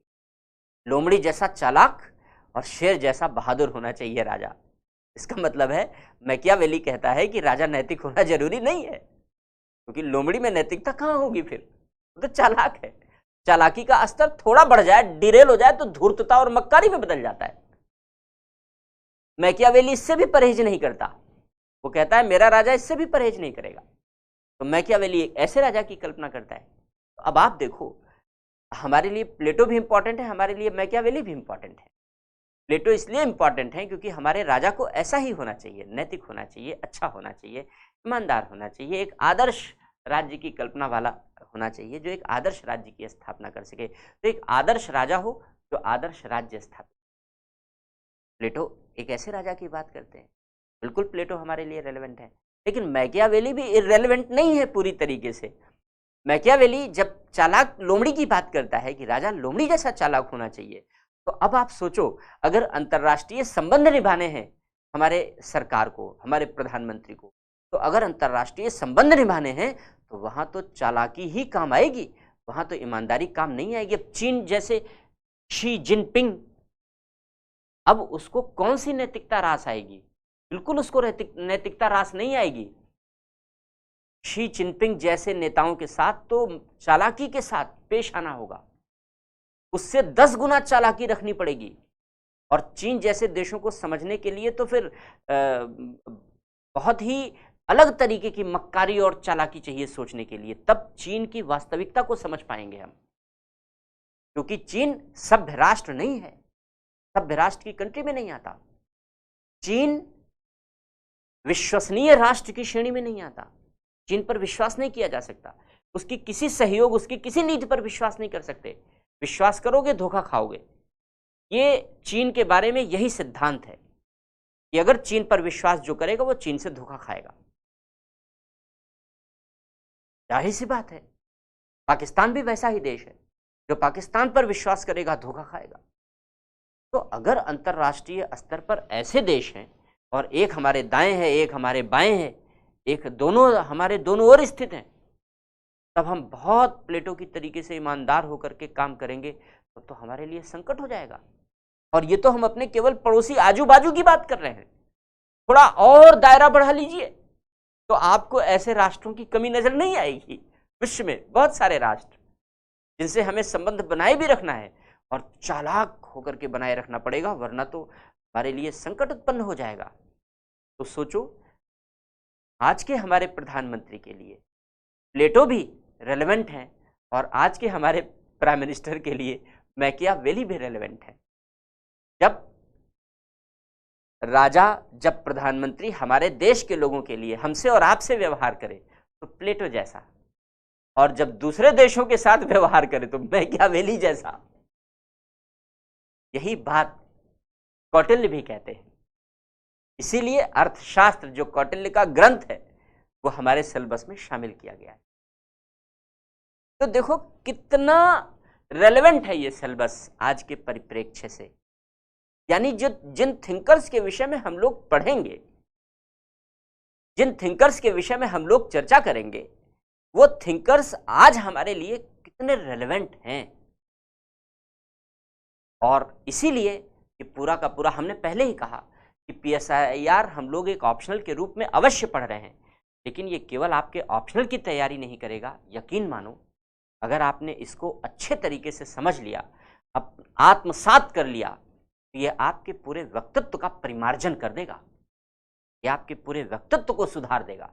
ये एक ऐसा ऑप्शनल है, ये आपकी पूरी सोच को परिष्कृत कर देगा, ये आपकी पूरी सोच को परिमार्जित करने की क्षमता रखता है। स्वाभाविक सी बात है कि इसी नजरिए से हमें पढ़ना पड़ेगा। अब देखो यहां से आप क्या सीख ले सकते हो। ये तो मैं राजा की बात कर रहा था, आप भी किसी राजा से कम थोड़े ही हो। अपने परिवार के राजकुमार हो, भविष्य के राजा, और अगर जिले में जिलाधिकारी बन गए तो जिले का राजा, अगर पुलिस अधीक्षक बन गए तो जिले का सेनापति, चीफ सेक्रेटरी बन गए, कैबिनेट सेक्रेटरी बन गए, तो उसी हैसियत से आपका भी दर्जा आगे बढ़ेगा। अब आपको यहां से क्या सीखना है? आपको भी यहां से सीखना है कि जैसा प्लेटो कहते हैं कि नैतिक चरित्र होना चाहिए, तो आपको भी अपने चरित्र को नैतिक बनाना होगा। एक अच्छे चरित्र वाला व्यक्ति बनना है। कहा जाता है ना, character is lost, if character is lost everything is lost. अगर चरित्र चला गया तो सब कुछ नष्ट हो जाता है। इसलिए प्लेटो के चिंतन से हम अपने चरित्र का निर्माण कर सकते हैं, हम अपने चरित्र में अच्छे गुणों का विकास कर सकते हैं। सद्गुण, वर्चू, सद्गुणों का विकास कर सकते हैं। प्लेटो, अरस्तु, इन सारा चिंतन इसी दिशा में, गांधी जी, अंबेडकर ना, इन सारे, श्री अरबिंदो, जब इन सारी बातों को, इन सारे चिंतकों को हम लोग पढ़ेंगे तो इन सारे चिंतकों का अध्ययन करके हम अपनी चिंतन को उसी के अनुरूप ढाल सकते हैं। ये हमारे देश के लिए, हमारे समाज के लिए भला करेगा, सबका भला करेगा, सबके लिए हितकारी सिद्ध होगा, परमार्थ के लिए। और परमार्थ के काज ने साधुन धरा शरीर, तुलसीदास जी ने लिखा है कि एक सज्जन मनुष्य परमार्थ के लिए जीता है, स्वार्थ के लिए नहीं। ये सारे थिंकर आपको सोचना बताएंगे। मैकियावेली से क्या सीख सकते हो? अब मैकियावेली से आप स्मार्ट प्रिपरेशन सीख सकते हो। स्मार्ट प्रिपरेशन, समय कम लगाना है, समय कम इन्वेस्ट करना है, अपनी एनर्जी को कम इन्वेस्ट करना है, समय को कम इन्वेस्ट करके, अपनी एनर्जी को कम इन्वेस्ट करके ज्यादा गुणवत्ता हासिल कर लेनी है, ज्यादा सीख ले लेनी है। मैकियावेली से पढ़ने की चालाकी सीख सकते हो आप, कि बहुत चालाक तरीके से पढ़ना है, बहुत स्मार्ट तरीके से पढ़ना है, कम समय, कम एनर्जी, कम श्रम, कम संसाधन का उपयोग करके सफलता तक पहुंच जाना है। ये जब आप थोड़े से स्मार्ट वर्क करना सीखोगे, स्मार्ट स्ट्रेटजी करना सीखोगे, तो आप ऐसा कर सकते। तो देखो, मैंने जिन चिंतकों की बात की पॉलिटिकल थ्योरी में, क्योंकि आप इसके बारे में तो जानते हो, इसके बारे में भी जानते हो, हालांकि मैं चर्चा करूंगा, लेकिन राजनीतिक सिद्धांतों के बारे में आपको कुछ नहीं पता था कि राजनीतिक सिद्धांतों में आप क्या पढ़ने वाले हो। लेकिन मैंने संक्षेप में, बहुत सार रूप में मैंने यह बताने की कोशिश की कि राजनीतिक सिद्धांतों के बारे में आप क्या पढ़ने वाले हो, क्या पढ़ोगे, और जब आप पढ़ोगे तो उन सारी चीजों की उपयोगिता क्या होगी आपके लिए। आप अपने थॉट को व्यापक बना सकते हो, आपका विजन व्यापक बन सकता है, जीएस, एससे, इन सब में, इंटरव्यू में नंबर उठ सकते हैं, और आप एक अच्छे स्वयं रणनीतिकार भी बन सकते हो, आपका चरित्र अच्छा हो सकता है, और आप स्मार्ट तरीके से कैसे स्टडी की जाए, कैसे तैयारी की जाए, इन सारी बातों के विषय में आप अपनी निर्णय शक्ति को बेहतर बना सकते, मजबूत बना सकते, क्योंकि जितना अध्ययन गहराई में होता जाएगा उतना ही आप भी, आपके चिंतन में भी गंभीरता आती जाएगी, आपके चिंतन में जितनी गंभीरता आती जाएगी आपका निर्णय उतना ही मजबूत और प्रभावी आ जाएगा। तो ये समय के साथ क्रमबद्ध विकास की एक प्रक्रिया है, और ये प्रक्रिया आपके साथ इसी जारी रहेगी। अब देखो, इसके बाद तुलनात्मक राजनीति का हिस्सा है, कंपैरेटिव पॉलिटिक्स। अब इसमें क्या पूछा जाता है, इसमें क्या पूछा जाता है, कंपैरेटिव पॉलिटिक्स में क्या पूछते हैं। देखो, तुलनात्मक राजनीति में जितने भी क्वेश्चन आते हैं, एक तो थ्योरेटिकल अप्रोच होता है कि भाई मार्क्सवादी परिप्रेक्ष्य क्या है तुलनात्मक राजनीति का, उदारवादी परिप्रेक्ष्य क्या है तुलनात्मक राजनीति का, या फिर अलग अलग दृष्टिकोण होते हैं, जैसे व्यवहारवादी दृष्टिकोण है, व्यवस्था दृष्टिकोण है ना, ये सब तरह तरह के दृष्टिकोण है, वो हम लोग आगे चर्चा करेंगे।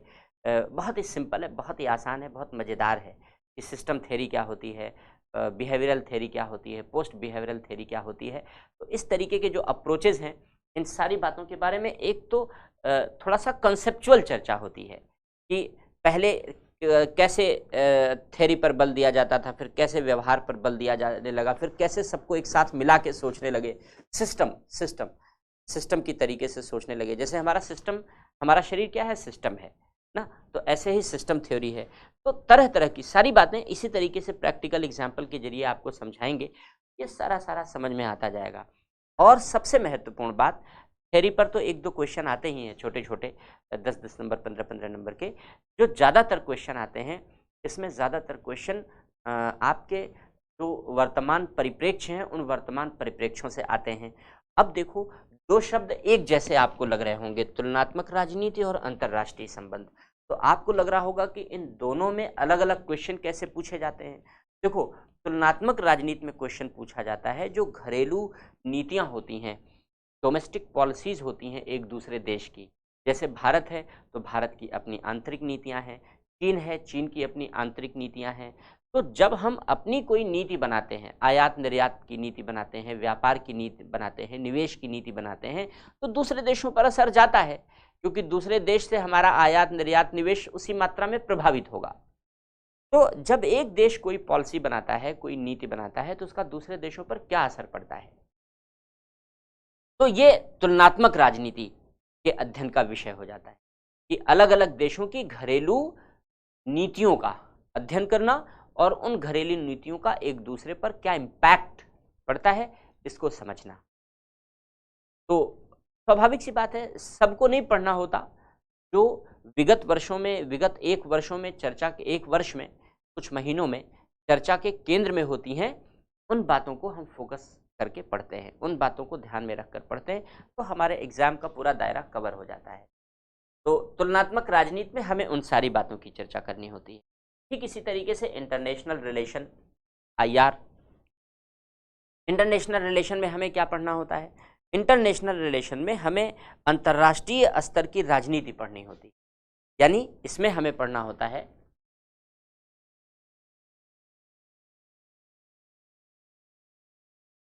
कि एक देश से दूसरे देश के बीच की राजनीति कैसे काम करती है, कैसे चलती है। यानी भारत और अमेरिका के बीच की राजनीति कैसी है, इसको हम लोग अंतर्राष्ट्रीय राजनीति की भाषा में डिप्लोमेटिक रिलेशन कहते हैं। कूटनीति कहते हैं। कूटनीति, राजनीति और कूटनीति में क्या अंतर होता है, ये सब पढ़ेंगे, सब आगे चर्चा करेंगे। तो हर देश की अपनी अलग अलग विदेश नीति होती है। उसी विदेश नीति के आधार पर दूसरे देश की राजनीति से संबंध स्थापित किए जाते हैं। जैसे देखो, कल ऑस्ट्रिया के विदेश मंत्री और हमारे विदेश मंत्री के बीच एक समझौता हुआ। तो अब समझौता हुआ तो हमें जानना चाहिए, यह इस बात का अध्ययन हमें करना होगा आगे चल करके कि क्या इसका इम्पैक्ट हो सकता है। बहुत सारे समझौते ऐसे होते रहते हैं। कुछ ऐसे समझौते होते हैं जिनका इम्पैक्ट तत्कालीन या लॉन्ग टर्म में बहुत बड़ा पड़ने वाला होता है। ऐसे समझौते हमारे एग्जाम के केंद्र बन जाते हैं। ऐसे समझौते पर क्वेश्चन बनने की संभावना बढ़ जाती है। तो ऐसे समझौतों का हमें अध्ययन करना होता है। तो अंतर्राष्ट्रीय संबंधों में एक देश से दूसरे देश के बीच की जो पॉलिटिक्स है, एक देश के दूसरे देश के बीच की जो पॉलिटिक्स है, उस पॉलिटिक्स को समझते हैं इंटरनेशनल रिलेशन में। और कंपैरेटिव पॉलिटिक्स में घरेलू पॉलिटिक्स, एक देश की घरेलू पॉलिटिक्स, दूसरे देश की घरेलू पॉलिटिक्स, तीसरे देश की घरेलू पॉलिटिक्स, चौथे देश की घरेलू पॉलिटिक्स, पांचवें देश की घरेलू पॉलिटिक्स, उन सभी देशों की कंपैरेटिव तरीके से घरेलू पॉलिटिक्स जो हमारे हितों को प्रभावित कर सकती है, जो इंटरनेशनल वर्ल्ड ऑर्डर को अफेक्ट कर सकती है, केवल उनका अध्ययन करते हैं, सबका नहीं पढ़ते। इतना बड़ा विश्व क्यों हम सबका अध्ययन करेंगे? तो केवल अध्ययन उन्हीं बातों का करेंगे जो इंटरनेशनल वर्ल्ड ऑर्डर को चेंज कर सकता है या जो हमारी हैसियत को, हमारी स्थिति को प्रभावित कर सकता है। तो केवल ऐसे बातों का अध्ययन यहाँ पर किया जाता है। तो देखो, ये हमारा अध्ययन हो गया। ये पहला टॉपिक हमने समझा, राजनीतिक सिद्धांत, तुलनात्मक राजनीति, अंतर्राष्ट्रीय संबंध। तो अब क्वेश्चन भी अभी मैं आपको एक दो पढ़ करके बताऊंगा कैसे पूछे जाते हैं। और इसके बाद भारतीय राजनीति। देखो, भारतीय राजनीति में दो तीन बातें हैं। एक तो कॉन्स्टिट्यूशन से रिलेटेड, क्योंकि किसी भी देश की राजनीति का आधार उस देश का संविधान होता है। ये मोटी मोटी सी बात है। तो संविधान के अंतर्गत कैसे राजनीतिक संरचना निर्मित हुई है। राजनीतिक संरचना का मतलब जैसे राष्ट्रपति है, प्रधानमंत्री है, राज्यपाल है, मुख्यमंत्री है, पंचायतें हैं, नगर पालिकाएं हैं, ये सब राजनीतिक संरचनाएं हैं, राजनीतिक इकाइयां हैं। तो कैसे ये राजनीतिक संरचनाएं निर्मित हुई हैं, कैसे ये राजनीतिक इकाइयां निर्मित हुई हैं, क्या इनके लिए प्रावधान किए गए हैं और इनका एक्चुअल स्टेटस, एक्चुअल वर्किंग क्या है, कैसे ये काम करती रही हैं, अच्छी या बुरी, बेहतर या चुनौतियों से युक्त, तमाम इन सारे बातों का मूल्यांकन करते हैं। तो इन सारी बातों की चर्चा करते हैं। क्योंकि पॉलिटिक्स पढ़ना है तो बिना पॉलिटिकल पार्टीज को पढ़े और बिना पार्टीज को पढ़े तो पूरा हो ही नहीं सकता। तो हमें पॉलिटिकल पार्टीज के विषय में पढ़ना होगा और कैसे पॉलिटिकल पार्टीज के अप्रोचेज हैं, कैसे पॉलिटिकल पार्टीज को मान्यता दी जाती है, उनके चैलेंजेस क्या हैं, हमारे पॉलिटिकल पार्टीज को कौन कौन सी बातें जैसे कास्ट है, एथनिसिटी है, कैसे ये जाति आधारित सारी चीज़ें कैसे प्रभावित करती हैं, इन सारी बातों को हमें यहाँ पर इंडियन पॉलिटिक्स के अंतर्गत समझना होता है। साथ ही साथ जब हम पॉलिटिक्स की बात करते हैं, इंडियन पॉलिटिक्स की बात करते हैं, तो इंडियन पॉलिटिक्स की शुरुआत अचानक आज़ादी के बाद तो नहीं हो गई। अचानक आज़ादी के बाद तो नहीं हो गई। आज़ादी के बाद एक लंबी परंपरा रही है। आज़ादी के पहले एक लंबी परंपरा रही है जहाँ जड़ें मजबूत हुई हैं। जैसे स्वतंत्रता आंदोलन के दौरान सविनय अवज्ञा आंदोलन था, असहयोग आंदोलन था, ये सब उस समय के राजनीतिक प्रयोग थे, पॉलिटिकल एक्सपेरिमेंट थे।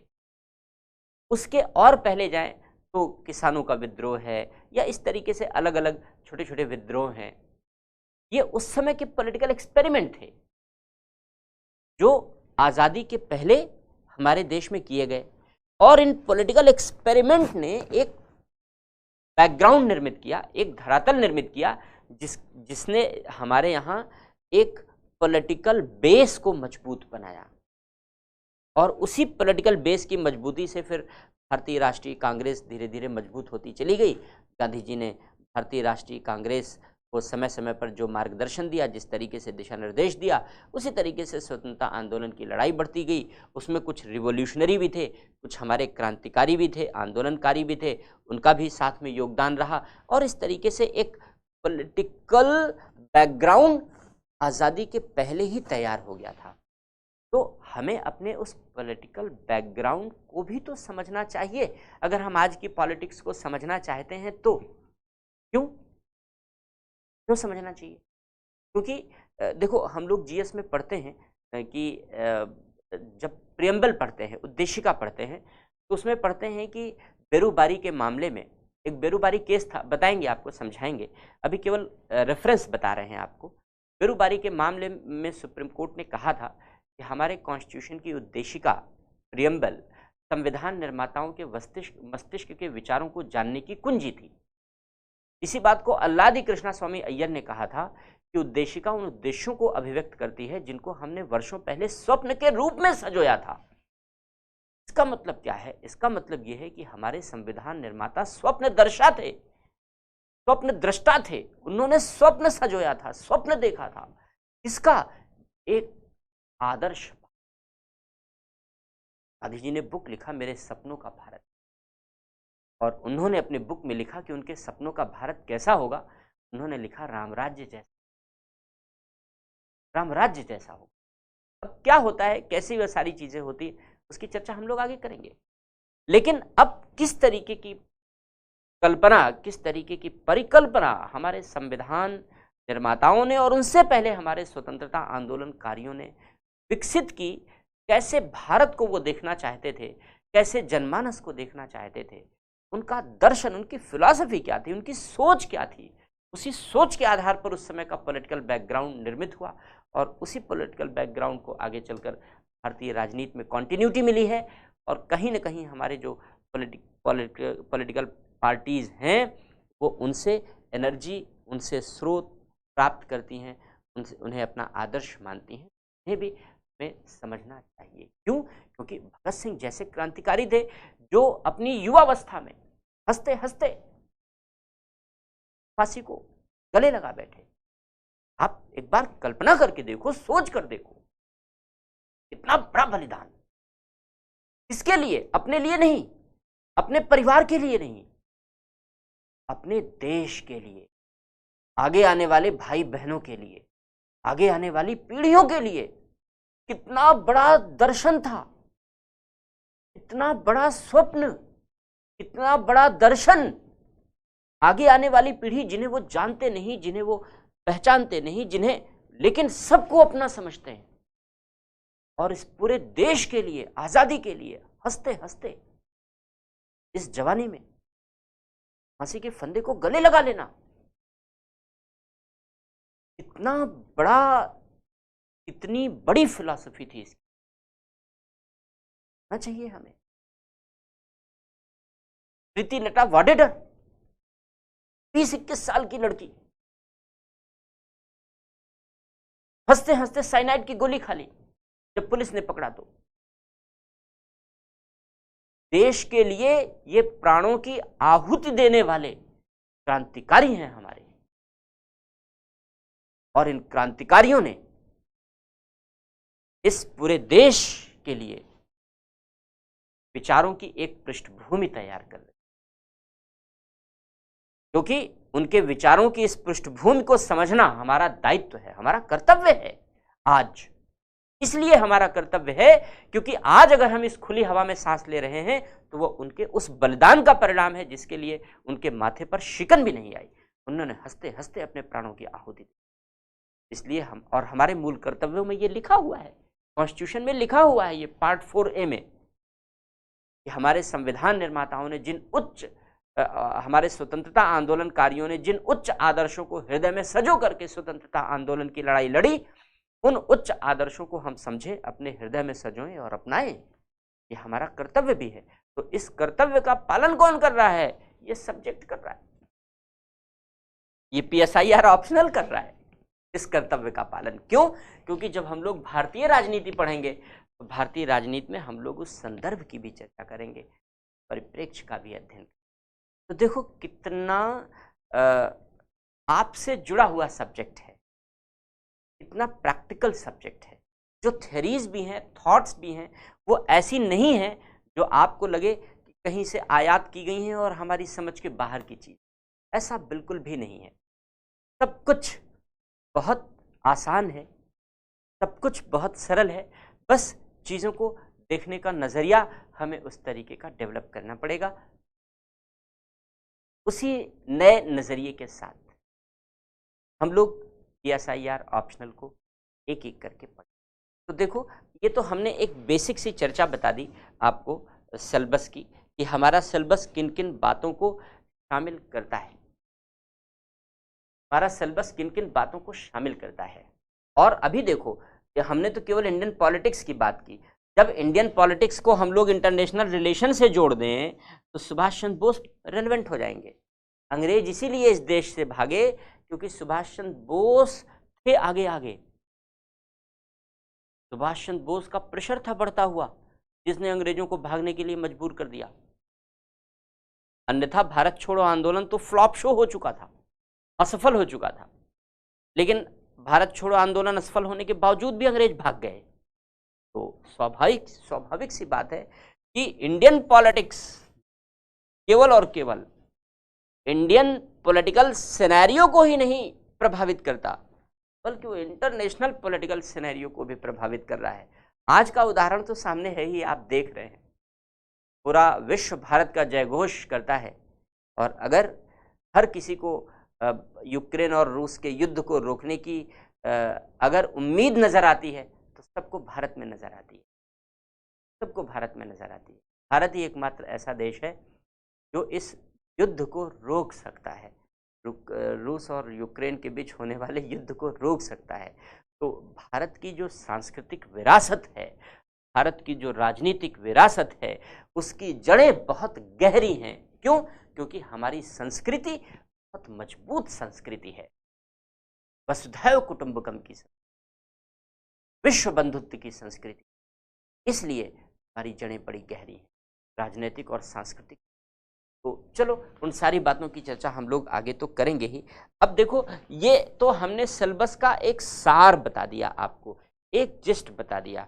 अब इस सिलेबस को अगर पॉइंट वाइज आप समझना चाहो, एक एक पॉइंट करके, हालांकि देखो अभी आपने कुछ पढ़ा नहीं है, इन टॉपिक के बारे में जानते नहीं हो, इसलिए आपको बहुत कुछ समझ में नहीं आएगा। बस मैंने जो समझाया है सिलेबस के बारे में वो आप अच्छी तरीके से समझ पा रहे होंगे, मुझे लग रहा है, तो वो आप समझ गए होंगे। बाकी लेकिन फिर भी सिलेबस का एक एक पॉइंट मैं यहाँ पर पढ़ देता हूँ आपके लिए, जैसे मैंने किनारे होकर पढ़ता हूँ जिससे आप भी देख सको। देखो, जो पहला पेपर है, पहले पेपर का जो पहला टॉपिक है वो राजनीतिक सिद्धांत है, और इसके बाद भारतीय राजनीति है। इसमें राजनीतिक सिद्धांत, अर्थ और उपागम, फिर राज्य के सिद्धांत। देखो, अभी हमने कहा उदारवादी, नव उदारवादी, मार्क्सवादी, ये सब क्या होते हैं हम लोग पढ़ेंगे, उन्हीं सारी बातों को मेंशन किया गया है। कॉन्सेप्ट, हमने कहा कि कुछ कॉन्सेप्ट हम लोग पढ़ेंगे, जैसे न्याय क्या है, स्वतंत्रता क्या है। तो देखो, स्वतंत्रता, जस्टिस, न्याय, हिंदी इंग्लिश दोनों में इसीलिए साथ साथ लिख दिया गया है। तो न्याय के विषय में पढ़ेंगे, रॉल्स का सिद्धांत पढ़ेंगे, समानता के विषय में हम लोग पढ़ेंगे, समानता क्या होती है। इसी तरीके से अधिकार की अवधारणा क्या होती है, विभिन्न प्रकार के अधिकार, मानवाधिकार, ह्यूमन राइट्स पर अक्सर कॉन्सेप्ट आते हैं, पॉलिटी में भी आते हैं, और मानवाधिकारों पर, ह्यूमन राइट्स पर यहाँ भी क्वेश्चन आते हैं, IR में भी आते हैं। तो ह्यूमन राइट्स का कॉन्सेप्ट है। डेमोक्रेसी, देखो हमने अभी कहा था कि लोकतंत्र के अलग अलग मॉडल हैं। देखो, क्लासिकी है, समकालीन है, तरह तरह के। तो इन सारे, डेलिबरेटिव हमने कहा था सबसे इम्पॉर्टेंट रोल। तो तरह तरह के जितने भी मॉडल हैं, क्या होते हैं ये सारे मॉडल, कैसे लागू होते हैं, हमारे देश में कौन सा मॉडल चल रहा है, कैसे आगे बढ़ रहा है। क्योंकि भारत विश्व का सबसे बड़ा लोकतांत्रिक देश है, विश्व का सबसे बड़ा लोकतांत्रिक देश। जाहिर सी बात है वह लोकतंत्र को नई दिशा दिखा सकता है। और हमने पहले भी कहा कि ये सारी विचारधाराएं जो आप पढ़ रहे हो, ये सारी विचारधाराएं ऐसी नहीं है कि आप केवल पॉलिटिकल साइंस में पढ़ोगे और यूज़ करोगे।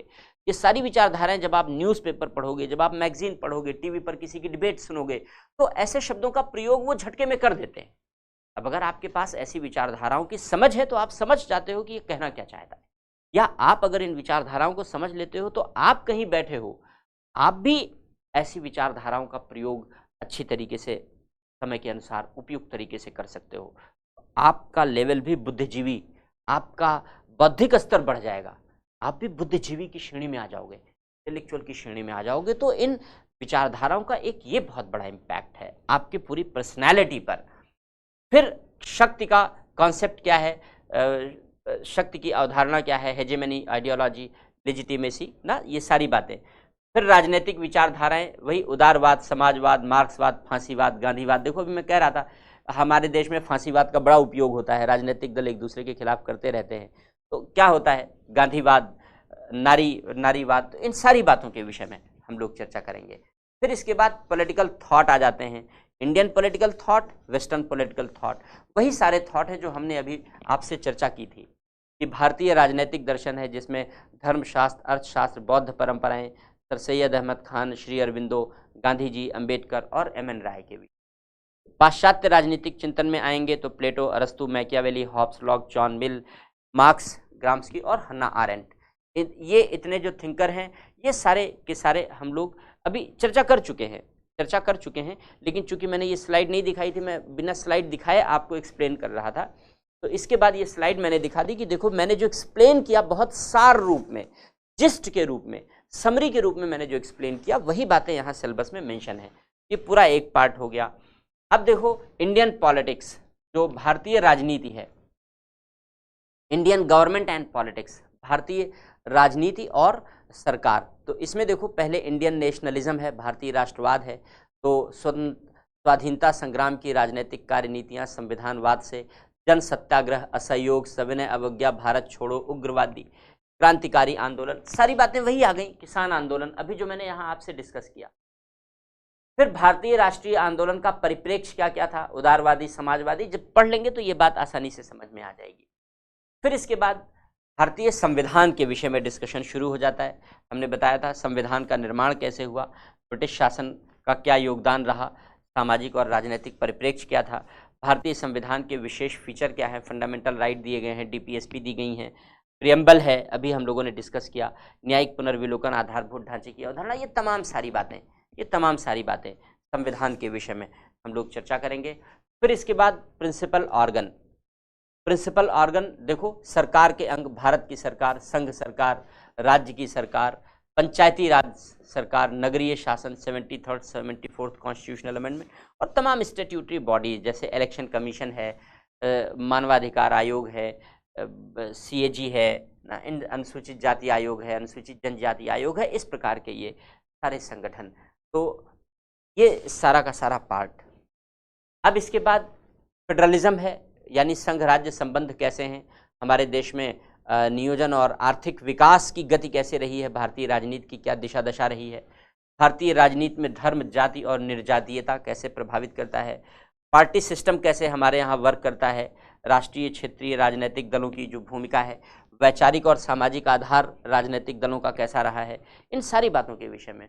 और समाज में जो अलग अलग आंदोलन हैं, नागरिक स्वतंत्रताओं को लेकर के पर्यावरण आंदोलन होते रहते हैं, महिला के स्वतंत्रता को लेकर आंदोलन होते रहते हैं, तो इन सारी बातों के विषय लोग चर्चा करेंगे। ये पूरा का पूरा ये फर्स्ट पेपर है, ये पूरा का पूरा फर्स्ट पेपर है। तो जितना हम लोगों ने सार रूप में पढ़ा था, हमने एक सार बता दिया था आपको, ये सार ही देखो पूरा का पूरा इस सिलेबस को कवर करता है। यहाँ पर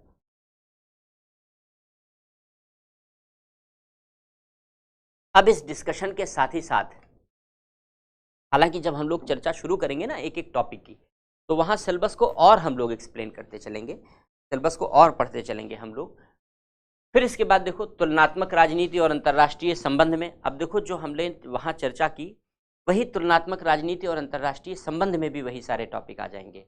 देखो तुलनात्मक राजनीति का स्वरूप एवं प्रमुख उपागम, तो वही सारे हमने बताया था, व्यवहारवाद क्या है, व्यवस्था क्या है, ये सारी बातें। फिर राजनीतिक अर्थव्यवस्था, राजनीतिक समाजशास्त्री परिप्रेक्ष्य, तुलनात्मक प्रक्रिया की सीमाएं, पूंजीवादी राज्य, समाजवादी राज्य, इन सब का अर्थ क्या होता है, तो ये सब कॉन्सेप्ट हैं, हम लोग वैसे ही समझ लेते हैं। राजनीतिक प्रतिनिधान और सहभागिता, political parties, pressure group, social movements, तो जब हम लोग चर्चा करते हैं तो विदेशों में भी जो इम्पोर्टेंट मूवमेंट्स होते हैं, उन सारे इम्पोर्टेंट मूवमेंट्स की हम लोग चर्चा यहाँ पर कर लेते हैं, तो सारे चर्चा कर लेते हैं हम लोग। इसके बाद फिर ग्लोबलाइजेशन, भूमंडलीकरण, बहुत आसान सी बात है, हम सब लोग जानते हैं भूमंडलीकरण के विषय में। इसके बाद फिर अंतर्राष्ट्रीय संबंधों के अध्ययन के उपागम, कौन कौन से अध्ययन के हमने चर्चा की थी अभी, कि अंतर्राष्ट्रीय संबंधों के अध्ययन का एक अलग नज़रिया होता है, एक अलग उद्देश्य होता है। तो अलग नज़रिया और उद्देश्य क्या है, उन सारी बातों के विषय में हम लोग चर्चा करेंगे। फिर अंतर्राष्ट्रीय संबंधों के विषय में राष्ट्रीय हित क्या होता है, 2022 में क्वेश्चन आया है इस पर, नेशनल इंटरेस्ट पर 2022 में। सुरक्षा शक्ति, इन सब का अर्थ क्या होता है, कैसे ये एड्रेस होते हैं, उन सारी बातों के विषय में चर्चा की जाएगी। जो बदलती अंतर्राष्ट्रीय राजनीति है द्वितीय विश्व युद्ध के बाद से, द्वितीय विश्व युद्ध के बाद शीत युद्ध का दौर शुरू हुआ। क्या था द्वितीय विश्व युद्ध, शीत युद्ध किसे कहते हैं, दो ध्रुवीय विश्व क्या होता है ना, ऐसे सारे शब्द हम लोग चर्चा करेंगे आगे।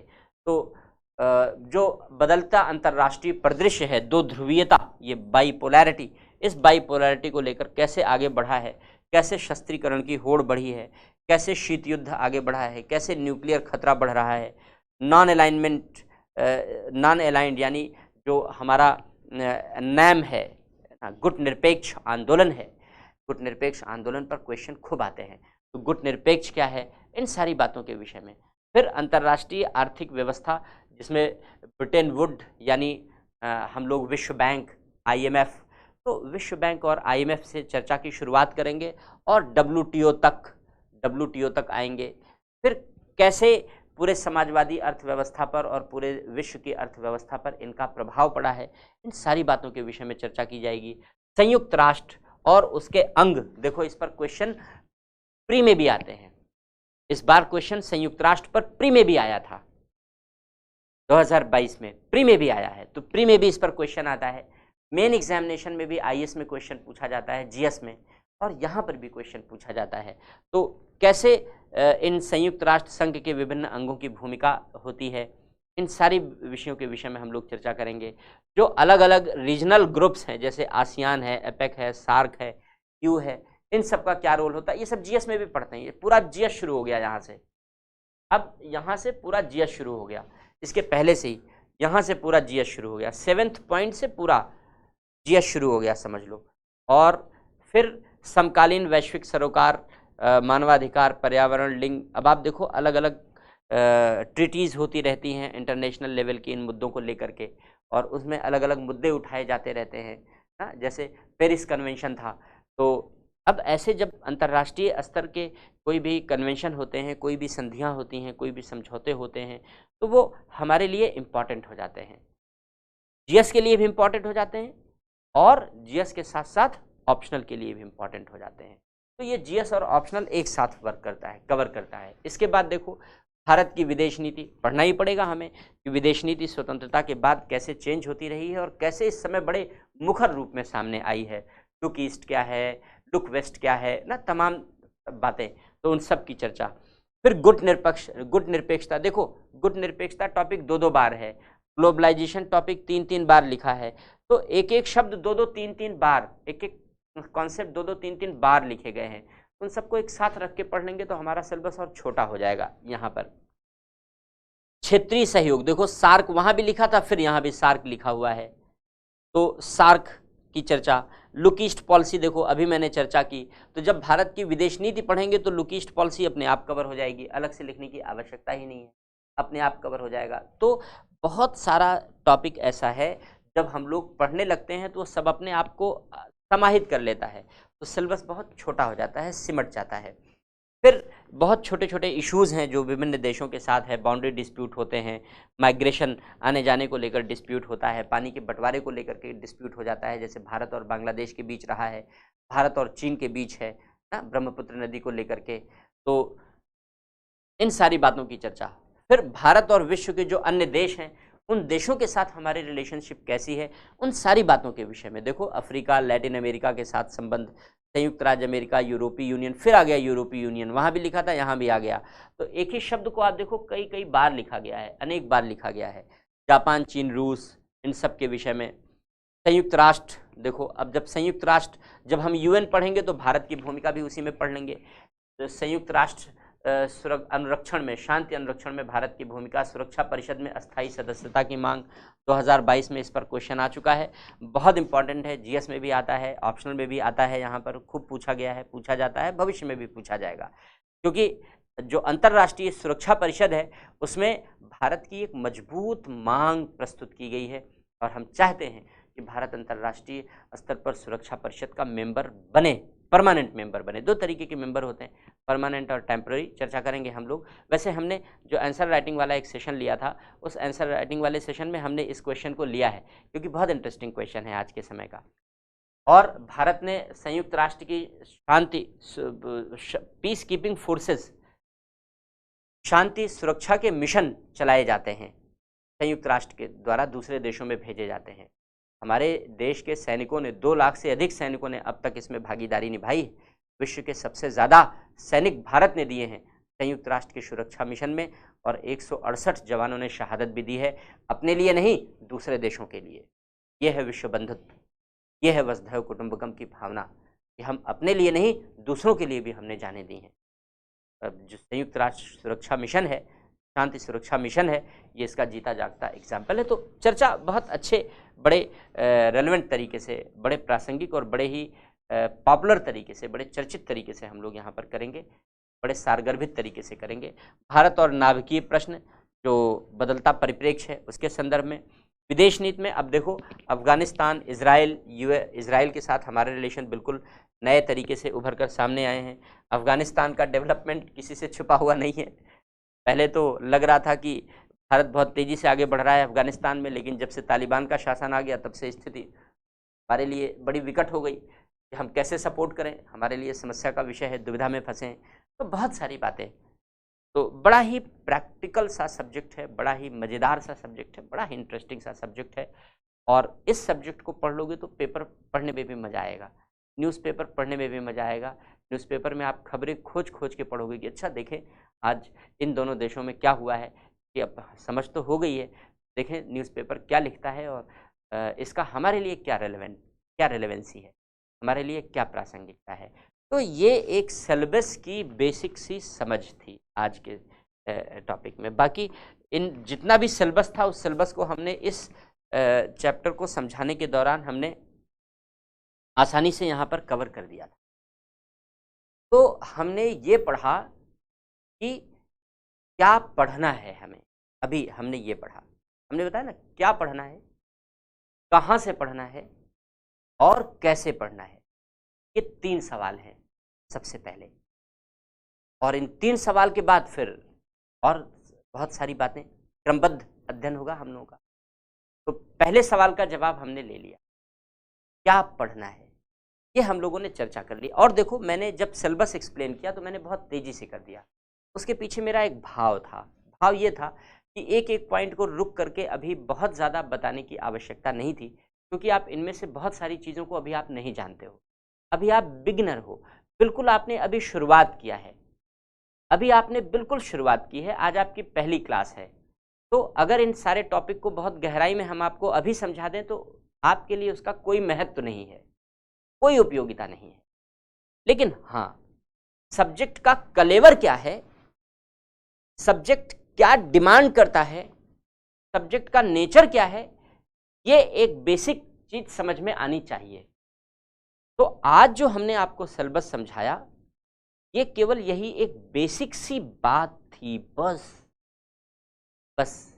बाकी जब हम लोग चर्चा करेंगे, जब हम लोग अध्ययन करेंगे, तो अध्ययन करने के दौरान एक एक टॉपिक, एक एक सिलेबस को फिर से पढ़ेंगे, समझेंगे और फिर उसका अध्ययन करेंगे। किस किस टॉपिक में क्या क्या पढ़ना है उसको लिखेंगे, समझेंगे, फिर अध्ययन करेंगे। तो ये मत समझना कि सिलेबस बस इतना हो गया तो हो गया ना। सिलेबस पर कमांड चाहिए, सिलेबस पर कमांड चाहिए आपका। सिलेबस और पीवाईक्यू, प्रीवियस ईयर के क्वेश्चंस और सिलेबस, इन दोनों चीज़ों पर एक अच्छा कमांड होना चाहिए। अगर इन दोनों चीज़ों पर एक अच्छा कमांड है, तभी आप आगे बेहतर कर सकते हैं, तभी आगे बेहतर जा सकते हैं। कैसे सिलेबस पर कमांड होगा और पीवाईक्यू पर कमांड होगा, वो मैं आपका करवाऊंगा, क्लास में करवाऊंगा। जब एक एक टॉपिक पढ़ाएंगे तो पीवाईक्यू के साथ पढ़ाएंगे, और आपको हमारी टीम पीवाईक्यू को टॉपिक वाइज एनालाइज कर रही है। जैसे पहली यूनिट के टॉपिक अलग, दूसरे टॉपिक के क्वेश्चन अलग, तीसरे टॉपिक के क्वेश्चंस अलग, चौथे टॉपिक के क्वेश्चंस अलग। तो जो प्रीवियस ईयर के क्वेश्चन हैं उनको टॉपिक वाइज फिल्टर किया जा रहा है, वो पूरी कॉपी तैयार की जा रही है, और वो पूरा का पूरा PDF आपको किया जाएगा, आपके पास पहुंचाया जाएगा। उसमें टॉपिक वाइज प्रीवियस ईयर के PSIR के पॉलिटिकल साइंस के टॉपिक वाइज जो प्रीवियस ईयर के क्वेश्चन आए हैं वो सारे के सारे प्रीवियस ईयर के क्वेश्चन आपको यहाँ पर किए जाएंगे, सप्लाई किए जाएंगे, तो ये आपको पहुँचाया जाएगा। तो इससे PYQ पर आपकी मजबूत पकड़ हो जाएगी, बताएगा कि क्वेश्चन कैसे पूछा जाना है, कैसे अप्रोच करना है, और सिलेबस पर भी पकड़ हो जाएगी, क्योंकि दोनों हम साथ साथ लेकर चलेंगे, दोनों का चोली दामन का साथ होता है। प्रीवियस ईयर के क्वेश्चन और सिलेबस का चोली दामन का साथ है, दोनों को तैयारी के अंत तक नहीं छोड़ना है, और दोनों को अगर तैयारी के अंत तक साथ तक पकड़े रह गए तो वो वैतरणी पार करा देते हैं, मोक्ष दिला देते हैं, सफलता तक लेकर चले जाते हैं।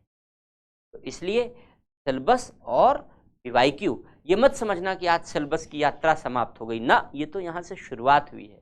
एक एक टॉपिक, सिलेबस के एक एक टॉपिक और सिलेबस के एक एक टॉपिक के साथ एक एक टॉपिक से रिलेटेड PYQs, इन दोनों के डिस्कशन कंटिन्यू होते रहेंगे, पढ़ाई के दौरान कंटिन्यू होते रहेंगे। तब आप समझ लो कि कुछ भी बचेगा नहीं जहाँ से क्वेश्चन पूछा जा सकता हो, कुछ भी नहीं बचेगा। जिस जिस दायरे से क्वेश्चन आता है वो सारा दायरा कवर हो जाएगा आपके इस क्लासरूम में, सारी चीज़ें। तो क्या पढ़ना है हमने ये चर्चा कर ली, कहाँ से पढ़ना है, स्रोत क्या है। अब स्रोत की चर्चा कर लेते हैं। देखो, स्रोत में बहुत बेसिक सी बात ये है कि ये विश्वास करके चलो कि जो क्लास के नोट्स हैं और जो PDF आपको दे दिया जाएगा इंस्टीट्यूट की तरफ से, ये सफिशिएंट होंगे,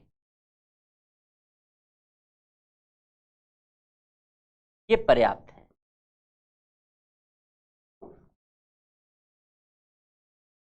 इसके साथ करंट के साथ आपको अपडेट करते रहना है बस, करंट के साथ आपको अपडेट करते रहना है बस, बाकी कुछ नहीं करना। तो आपकी तैयारी अपने आप में कंप्लीट हो जाएगी। तो इन दोनों चीज़ों पर ही फोकस करना है, क्लास नोट्स पर फोकस करना है और जो PDF दिया जाएगा उस PDF पर फोकस करना है। क्यों? देखो, मैं प्रीवियस ईयर के कुछ क्वेश्चन आपके लिए लेकर आया हूँ। आपको मैं प्रीवियस ईयर के क्वेश्चन पढ़ के सुनाऊँ तो आपको इस बात का अंदाज़ा लग जाएगा कि देखो कितना पॉपुलर होता है। देखो, जैसे पहले पेपर में क्वेश्चन पूछा गया, 2022 का ये क्वेश्चन पेपर है। अभी तो बस सुन लो, बस अभी सुन लो, दिमाग नहीं लगाना है, इसको हम आगे आपको बताएंगे, डिटेल में बताएंगे, अभी केवल सुनना है, केवल सुनना है। तो देखो, इसमें क्वेश्चन पूछा गया है कि संविधान की उद्देशिका अपने में सामाजिक समझौते को दर्शाती है, प्रियम्बल पर क्वेश्चन है। विधान परिषद बिना प्रभावशाली शक्तियों वाला सदन है। अभी तो हम लोग प्रहार बैच में इसको अभी पढ़ा चुके हैं, अभी पढ़ाया है, प्रियम्बल भी पढ़ाया है। राष्ट्रीय पिछड़ा वर्ग आयोग कितनी शक्तिशाली संस्था है? प्रभावशाली समुदायों में पिछड़ेपन की बढ़ती मांग के संदर्भ में भूमिका का आकलन कीजिए, अभी पढ़ा है पॉलिटी में, प्रहार बैच में। देखो, ये सब कुछ वैसा ही है, सारे के सारे क्वेश्चन। संविधान के आधारभूत ढांचे के सिद्धांत ने उच्चतम न्यायालय की न्यायिक पुनर्विलोकन की शक्ति को विस्तारित किया है, पढ़ाया है और लिखाया है आपको प्रहार बैच में। अभी वही चल रहा है, बाकी और संकल्प बैच कंटिन्यू हो रहा है, जैसे जैसे उसमें टॉपिक आ रहे हैं पढ़ते जा रहे हैं। अंतर्राज्यीय परिषद के गठन और कार्यों का वर्णन कीजिए, कर चुके हैं। कहाँ तक सफल रही है बता चुके हैं, आपको लिखा चुके हैं। स्पीकर सदन की स्वतंत्रता और गरिमा का प्रतिनिधित्व करता है। 73वें संविधान संशोधन की मुख्य विशेषताओं का वर्णन कीजिए। यानी क्वेश्चन पढ़ने के बाद ऐसा लग ही नहीं रहा है कि पॉलिटिकल साइंस का पेपर पढ़ रहे हैं, लग रहा है जैसे GS का पॉलिटी का पेपर पढ़ रहे हैं, GS का पॉलिटी का पेपर पढ़ रहे हैं, ऐसा लग रहा है। ये देखो, अब सेकंड पेपर में देखो, जो सेकंड पार्ट है वो भी लगता है जैसे GS का पेपर है। देखो, ये कह रहा है भारत की उत्तर पूर्व क्षेत्र पर लुक ईस्ट नीति के क्या निहितार्थ हैं? भारत के संयुक्त सुरक्षा परिषद में अस्थायी दावे को न्यायोचित ठहराने वाले कारकों की व्याख्या कीजिए। 21वीं शताब्दी में नवीन विश्व व्यवस्था के भारत के दृष्टिकोण की विवेचना कीजिए। भारत जापान के सामरिक और वैश्विक भागीदारी के मुख्य प्रेरक क्या हैं? भारत के परमाणु अप्रसार संधि पर हस्ताक्षर करने से इनकार करने के कारणों पर चर्चा करें। तो कितना रेलेवेंट है इंटरनेशनल रिलेशन के करंट टॉपिक से। अभी दिमाग नहीं लगाना है, मैं केवल क्वेश्चन की बानगी पढ़कर मैं ये सुना रहा हूं कि जो क्वेश्चन आ रहे हैं, मैंने राजनीतिक सिद्धांत वाले क्वेश्चन इसलिए नहीं लिए क्योंकि अगर वो आपको बताऊंगा तो आपको तो कुछ पता नहीं है उसके बारे में, तो अभी वो बताने का मेरा, इसलिए मैंने जानबूझकर नहीं लिए। लेकिन जब आप पढ़ लोगे और उन क्वेश्चन को देखोगे तो आपको लगेगा ओह ये तो बहुत आसान है, कर लूंगा मैं, बाएं हाथ का खेल है, तुरंत आंसर लिख लूंगा मैं, तो वहां पर समस्या नहीं रह जाएगी। तो क्लास नोट्स और पीडीएफ इतना सफिशिएंट है आपके लिए। बाकी जो करंट है वो आपको पढ़ना ही है। करंट अफेयर्स तो आपको पढ़ना ही पड़ता है, जीएस के लिए भी पढ़ना है, इंटरव्यू के लिए भी पढ़ना है। बस यही इतना आपके लिए पूरा का पूरा स्रोत होगा अध्ययन का। लेकिन मान लो आप कोई स्रोत चाहते हो कि नहीं कुछ हमें अतिरिक्त बता दीजिए जिसमें हम अतिरिक्त अध्ययन कर सकें, तो जो अतिरिक्त अध्ययन है आपके लिए,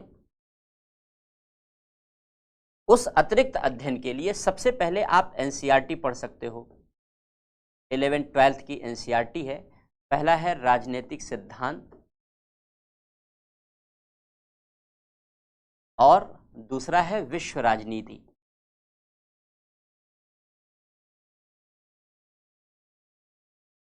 तो ये दो अगर आप एनसीईआरटी पढ़ लेते हो तो ये दो एनसीईआरटी आपका फाउंडेशन तैयार कर देती। ये दोनों एनसीईआरटी की बुक, और इस एनसीईआरटी की बुक के बाद आप वेबसाइट पर कुछ ध्यान रखो। जैसे दो वेबसाइट हैं जिनको आपको ध्यान में रखना है। पहला है, एक तो डिप्लोमेट की वेबसाइट है, thediplomat.com है। तो द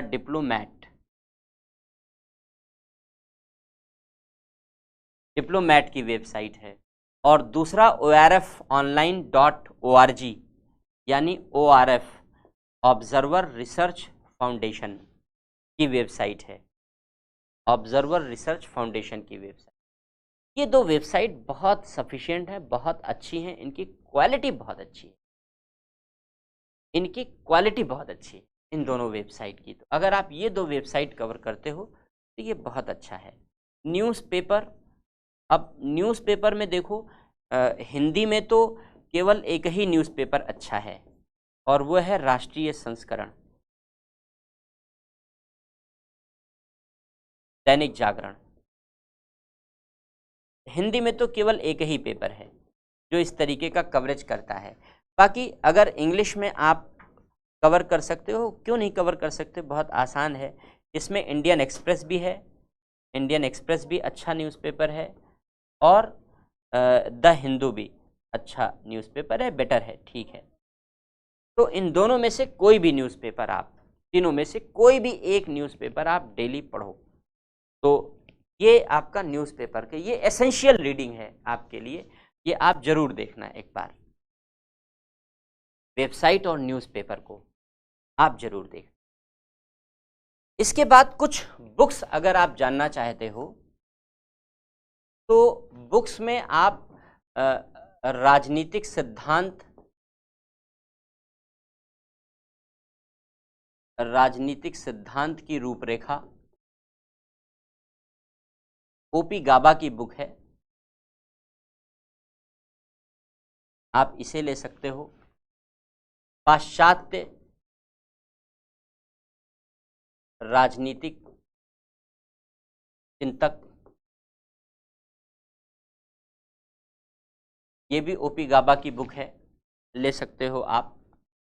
भारतीय राजनीतिक चिंतक, ये भी ओपी गाबा की बुक है, आप ओपी गाबा से पढ़ सकते हो, इग्नो से पढ़ सकते हो, या वी.आर. मेहता की एक बुक आती, एक मैं तो कहूँगा कोई आवश्यकता ही नहीं रहेगी इनकी, इन बुक्स की, लेकिन फिर भी रेफरेंस के तौर पर अगर आपको लगता है तो आप इन किताबों को आप देख सकते हो। जो तुलनात्मक राजनीति है,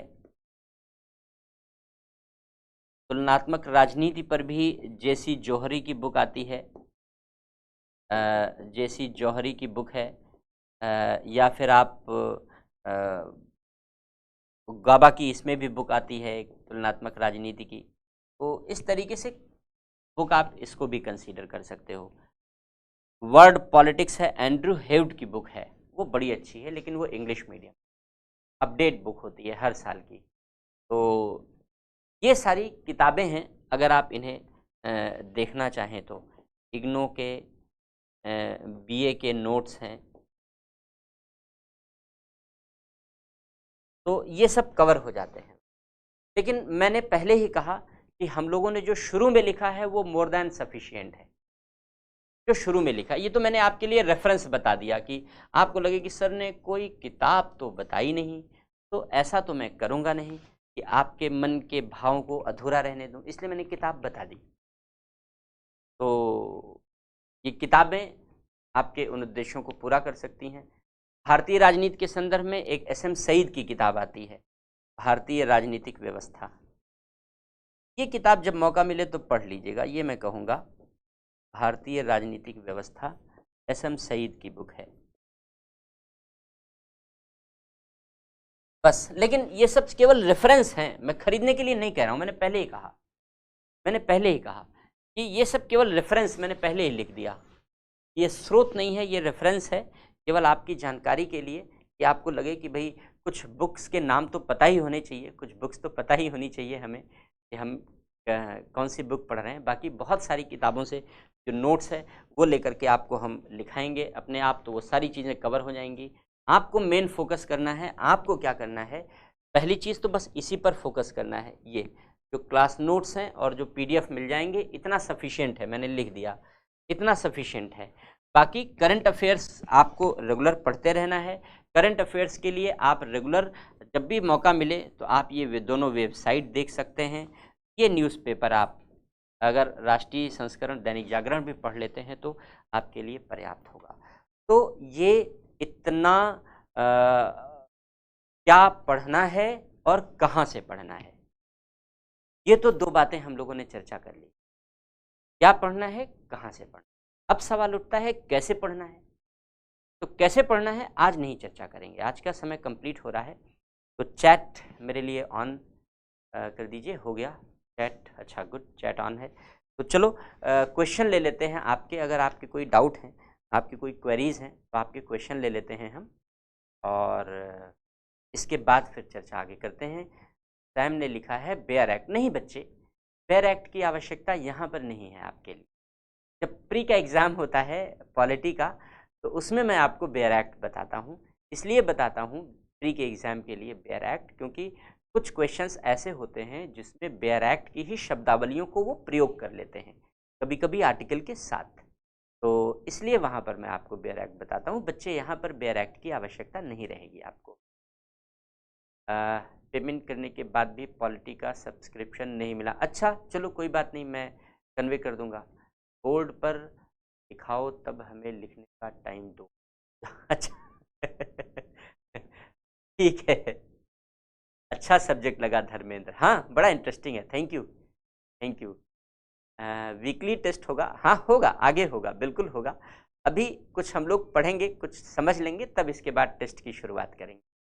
प्रीलिम्स क्रैक हो जाएगा क्या, मेरा मोटिवेशन डाउन हो रहा है। अरे क्या बात करते हैं, मोटिवेशन कैसे डाउन हो रहा है? युवा हैं आप, आपके हाथ में पूरे भविष्य का, पूरे भारत का भविष्य छिपा हुआ है। आपके कंधों पर पूरा भारत खड़ा हुआ है। आप इस देश को गिरने देंगे क्या? आप इस देश को कमजोर होने देंगे क्या? कदापि नहीं। जो अपॉर्चुनिटी आपको मिली है प्री के लिए, मेन के लिए, इंटरव्यू के लिए, जिसको जो अपॉर्चुनिटी मिली है जी जान से लग कर दीजिए। जितनी ताकत है, जितना श्रम है कर सकते हैं, जितनी इच्छा शक्ति के साथ श्रम कर सकते हैं, पूरी इच्छा शक्ति के साथ लग करके आप एग्जाम दीजिए। रिजल्ट पर चिंता मत कीजिए, रिजल्ट देना आपका काम नहीं है। कर्मण्येवाधिकारस्ते मा फलेषु कदाचन। श्रीमद् भगवद गीता में भगवान श्री कृष्ण ने निष्काम कर्म का संदेश दिया है, और यही निष्काम कर्म आपके सफलता की कुंजी है, यकीन मानो। अगर आप ये चिंता करते रहोगे कि पॉलिटी निकलेगा या नहीं निकलेगा, तो परेशान रहोगे। सॉरी, प्री निकलेगा या नहीं निकलेगा, परेशान रहोगे। मेन निकलेगा या नहीं निकलेगा, परेशान रहोगे। छोड़ दो, कर्म करो। कर्म करने के साथ इवैल्यूएशन करते रहो, देखते रहो कि कर्म सही दिशा में हो रहा है या नहीं हो रहा है। बस कर्म करते जाओ। सफलता देनी है तो वो दे देगा, जब देनी है तो वो दे। ये अतुल, बिल्कुल निराश मत होना, बिल्कुल भी निराश मत होना। पूरी इच्छा शक्ति के साथ मेहनत करो, और अगर मेहनत करोगे ना, श्रम करोगे, तो निराश होने का समय ही नहीं मिलेगा, निराश होने का समय ही नहीं लगेगा, निराश होने का समय ही नहीं मिलेगा आपको। तो इतना व्यस्त रखो अपने आप को, अब इतना व्यस्त रखो अपने आप को कि निराश होने का समय ही ना मिले, इतना व्यस्त रखो। मनोज ने लिखा है ORF, हाँ, ऑब्जर्वर रिसर्च फाउंडेशन।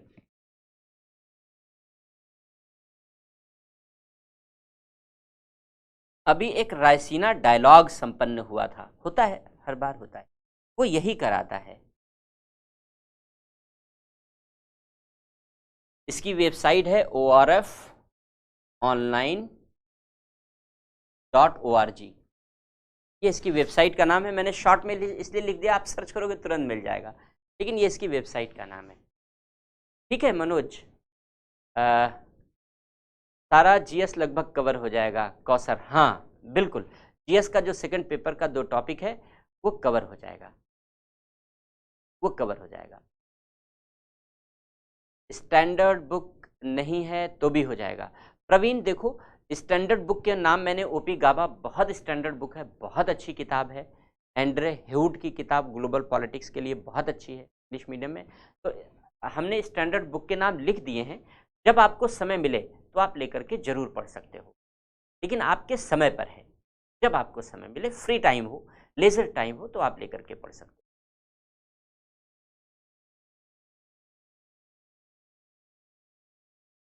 हमारे यहाँ न्यूज़पेपर अवेलेबल नहीं होता नरेश। देखो नरेश, कोई बात नहीं, ऑनलाइन आप सर्च कर लो, ऑनलाइन आप पढ़ लो, ऑनलाइन सर्च करके पढ़ सकते हो। अब तो पेपर ऑनलाइन अवेलेबल हो जाते हैं, तो आप ऑनलाइन पढ़ सकते हो। और इन सब वेबसाइट को भी फॉलो करोगे तो कवर हो जाएगा।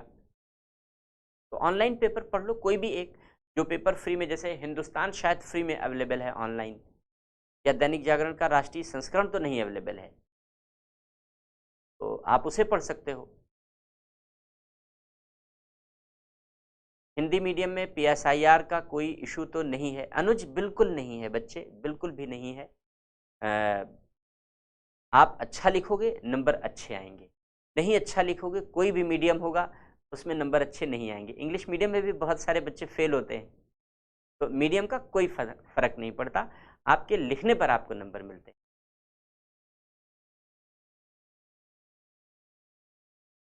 हैं। ऑप्शनल और मेन के आंसर राइटिंग में क्या डिफरेंस होना चाहिए?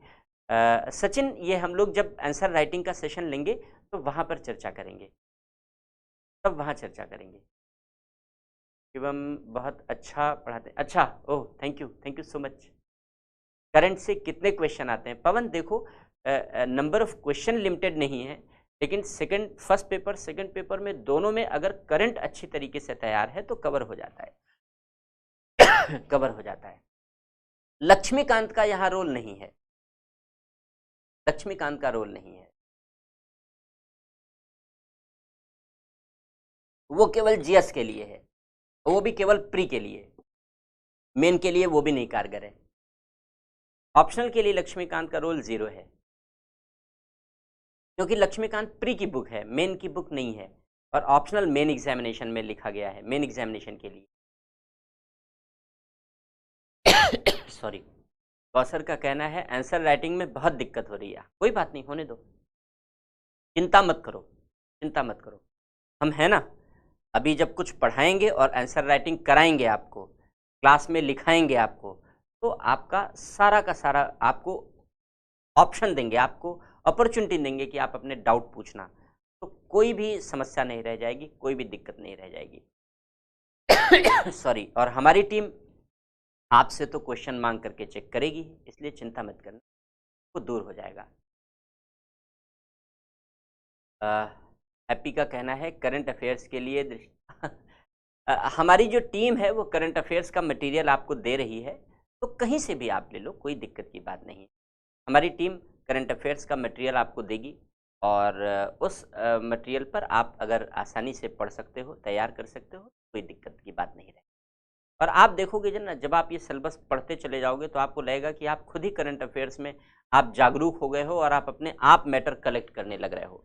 तो आपकी डिपेंडेंसी कहीं दूसरी जगह ख़त्म हो जाएगी, अपने आप ख़त्म हो जाएगी। कमलेश का कहना है मैं लाइव क्लास नहीं कर सकता हूँ क्योंकि मैं जॉब में हूँ। कोई बात नहीं बच्चे, आप रिकॉर्ड, ये तो आपके पास रिकॉर्डेड अवेलेबल रहेगा। आपको जब भी रात में सुबह समय मिले आप एक बार पढ़ लो। पढ़ने के बाद जब छुट्टियों में कभी क्लास हो तो आप मुझसे क्वेश्चन पूछ लो।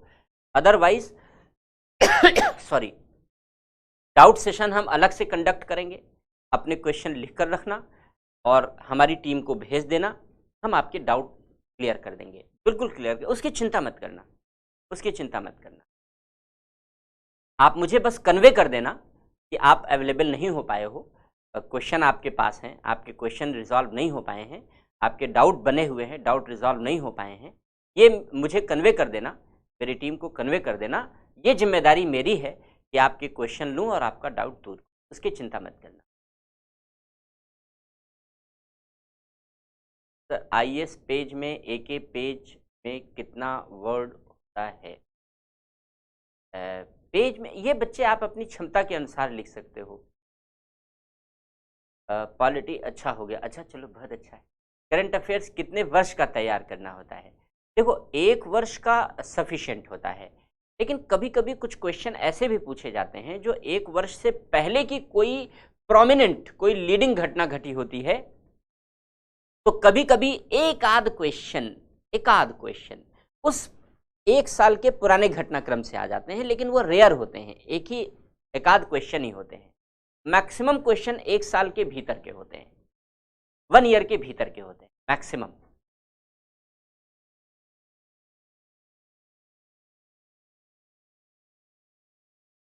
तो लाइव क्लास में अच्छा क्वेश्चन चला गया आगे, बहुत अच्छा लगा रूपम, चलो thank you thank you. Test question ज़्यादा देंगे? हाँ बिल्कुल देंगे। सैम कहते हैं कि हिस्ट्री अच्छा नहीं पढ़ पाया, क्वेश्चन आगे बढ़ गया। मेरा डाउट नहीं दिखा। संजना, अच्छा यही क्वेश्चन दिखा, आपका डाउट वास्तव में नहीं दिखा मुझे आपका ये क्वेश्चन दिखा अभी सामने, क्योंकि चैट तेजी से शिफ्ट होता है ना मेरी आंखों के सामने। चलो संजना, आपने क्वेश्चन भेजना, मैं निगाह रखता हूँ जिससे कि आपका क्वेश्चन मिस ना हो। शिवम का कहना है प्रीवियस ईयर के क्वेश्चन आईएएस के करते हैं, थोड़ा प्रॉब्लम होती नहीं होगी, जब हम लोग करेंगे यहाँ पर नहीं होगी। पढ़ाने में अच्छा लगा नरेश, अच्छा चलो God bless you, thank you. Live class में आने से क्या फ़ायदा है जब आप कमेंट नहीं देखते हैं? सोमनाथ का कहना है अरे देख तो रहा हूँ, अभी देखा आपका कमेंट, अभी देखा, तो कमेंट देख लिया मैंने। देखो क्लास के दौरान मैं 2 कारणों से नहीं देखता। पहला कारण ये है कि जैसे मान लो मैं कोई टॉपिक पढ़ा रहा हूँ, तो अगर मैं अपना कंसंट्रेट होकर के पढ़ाने के बजाय आपके चैट पर निगाह रखूँगा, तो मैं रट्टा मार के तो आ नहीं रहा हूँ आपको पढ़ाने के लिए। बहुत सारी चीज़ें दिमाग में बनी हुई हैं, उनको कलेक्ट करता जा रहा हूँ। बहुत सारी चीज़, कोई चीज़ 5 साल पहले पढ़ी है, कोई चीज़ 10 साल पहले पढ़ी है, कोई अभी कल पढ़ी है, सब रिकॉल करके कलेक्ट करके एक मोती की तरीके से एक माला में पिरो करके और आपको मैं दे रहा हूँ। अब मान लो मैं अपना ये दिमाग हटा करके और आपका चैट पढ़ने में लग जाऊं, तो फिर मैं, स्वाभाविक सी बात है कि उस रिदम में आपको नहीं पढ़ा पाऊंगा, मेरा कंसंट्रेशन भंग हो जाएगा। तो पहली बात ये है कि पढ़ाने के दौरान इसलिए चैट नहीं देखते जब आपको समझा रहे हैं। आपको जब कोई चीज़ पढ़ा लेते हैं तो चैट देख लेते हैं। तो देखो 2 तरीके से चैट देखता हूँ। एक तो रूटीन ये है मेरा कि मैं क्लास के अंत में 10-15 मिनट चैट देख लेता हूँ। दूसरा तरीका ये है कि जब टॉपिक थोड़ा डिफ़िकल्ट होता है, टेक्निकल होता है, तो मैं एक टॉपिक पढ़ा के बीच में भी कह देता हूँ कि चलो क्वेश्चन पूछ लो। तो ये 2 तरीके हैं, तो ये दोनों तरीके कंटिन्यू रहेंगे। उसमें आपको टॉपिक पढ़ाएंगे, फिर मौका देंगे क्वेश्चन पूछने। हम पढ़ाते रहें बीच बीच में देखते रहें, वो पॉसिबल नहीं है। तो इसलिए नहीं पॉसिबल है क्योंकि हमारा डिस्ट्रैक्शन होगा, और हमारा डिस्ट्रैक्शन होगा तो फिर हम आपको वो चीज़ नहीं दे पाएंगे जो हम देना चाहते हैं, तो इसलिए नहीं हो पाएगा। अच्छा हाँ, संजना का क्वेश्चन आ गया था, न्यूज़पेपर को कितना समय दें? 1 घंटे मैक्सिमम, बस। सोमनाथ कहते हैं मैंने नहीं कहा था। अच्छा, अरे तो मैंने किसके नाम पर पढ़ लिया, घोटाला हो गया। क्वेश्चन किसी का, नाम किसी का। अच्छा, दरअसल चैट बहुत तेजी से मूव करता है तो बच्चे इसलिए हो सकता है, तो इसे चिंता मत करना। या हो सकता है कि आप ही के नाम के 2 बच्चे हों, ऐसा भी हो सकता है। तो चलो, अगर ऐसा है तो मैं कोई बात नहीं, तो ये क्लैरिटी हो गई एक तरीके से। और न्यूज़पेपर के लिए 1 घंटे का समय देना, 1 घंटा दे देते हो बहुत पर्याप्त है। कैसे पढ़ना है न्यूज़पेपर, वो कल बताएंगे आपको, कैसे पढ़ना है, कैसे यूज़ करना है न्यूज़पेपर, कैसे पढ़ना है, कैसे यूज़ करना है, कल बताएंगे। कैसे वाला पार्ट रह गया है, क्या और कहाँ। देखो, जो हम लोगों ने शुरुआत की थी यहाँ पर, शुरुआत में हम लोगों ने बताया था कि क्या, कहाँ और कैसे। तो क्या हो गया, कहाँ हो गया, क्या पढ़ना है, कहाँ से पढ़ना है, ये 2 डिस्कशन हो गए। कैसे वाला पार्ट बचा है अभी, कैसे पढ़ना है, तो वो कैसे वाला पार्ट हम लोग कल कवर करेंगे, ठीक है। और फिर कैसे वाला पार्ट कवर करने के बाद फिर बहुत सारे छोटे छोटे से कॉन्सेप्ट, वामपंथ क्या होता है, दक्षिण पंथ क्या होता है, राजनीति किसे कहते हैं, राजनीति विज्ञान किसे कहते हैं, राजनैतिक सिद्धांत क्या होता है, राजनैतिक दर्शन क्या होता है, राजनीतिक विचारधारा क्या होती है, इन सब के बीच अंतर क्या होता है। ऐसे बहुत छोटे छोटे से कॉन्सेप्ट, ऐसे बहुत छोटी छोटी सी संकल्पनाएं, साम्यवाद क्या होता है, समाजवाद क्या होता है, 2 ध्रुवीय विश्व क्या होता है, उत्तर दक्षिण संवाद क्या होता है ना, इस तरीके के जो छोटे छोटे कॉन्सेप्ट हैं, प्रथम विश्व क्या है, द्वितीय विश्व क्या है, तृतीय विश्व क्या है, तीसरी दुनिया क्या है, इन सारे छोटे छोटे कॉन्सेप्ट के विषय में हम लोग चर्चा करेंगे। फिर एक एक टॉपिक के विषय में पढ़ना शुरू करेंगे। तो इंट्रोडक्शन हमारा इतना लंबा हमने इसीलिए बनाया है जिससे विषय को बहुत गहरी तरीके से आप समझ विकसित कर सकें। तो ठीक है, आज की चर्चा को यहीं पर रोकते हैं। आपके जो डाउट होंगे, आपके जो क्वेश्चन होंगे, कल लेकर आना। कल डाउट सेशन और लंबा रख लेंगे, और लंबा कर लेंगे। और उसके लिए जो डाउट आज आपके रह गए हैं वो भी कल हम आपके ले, और कल कैसे पढ़ना है PSIR को, कैसे आगे लेकर चलना है, इसकी चर्चा हम लोग। तो आज के लिए इतना ही। Thank you so much.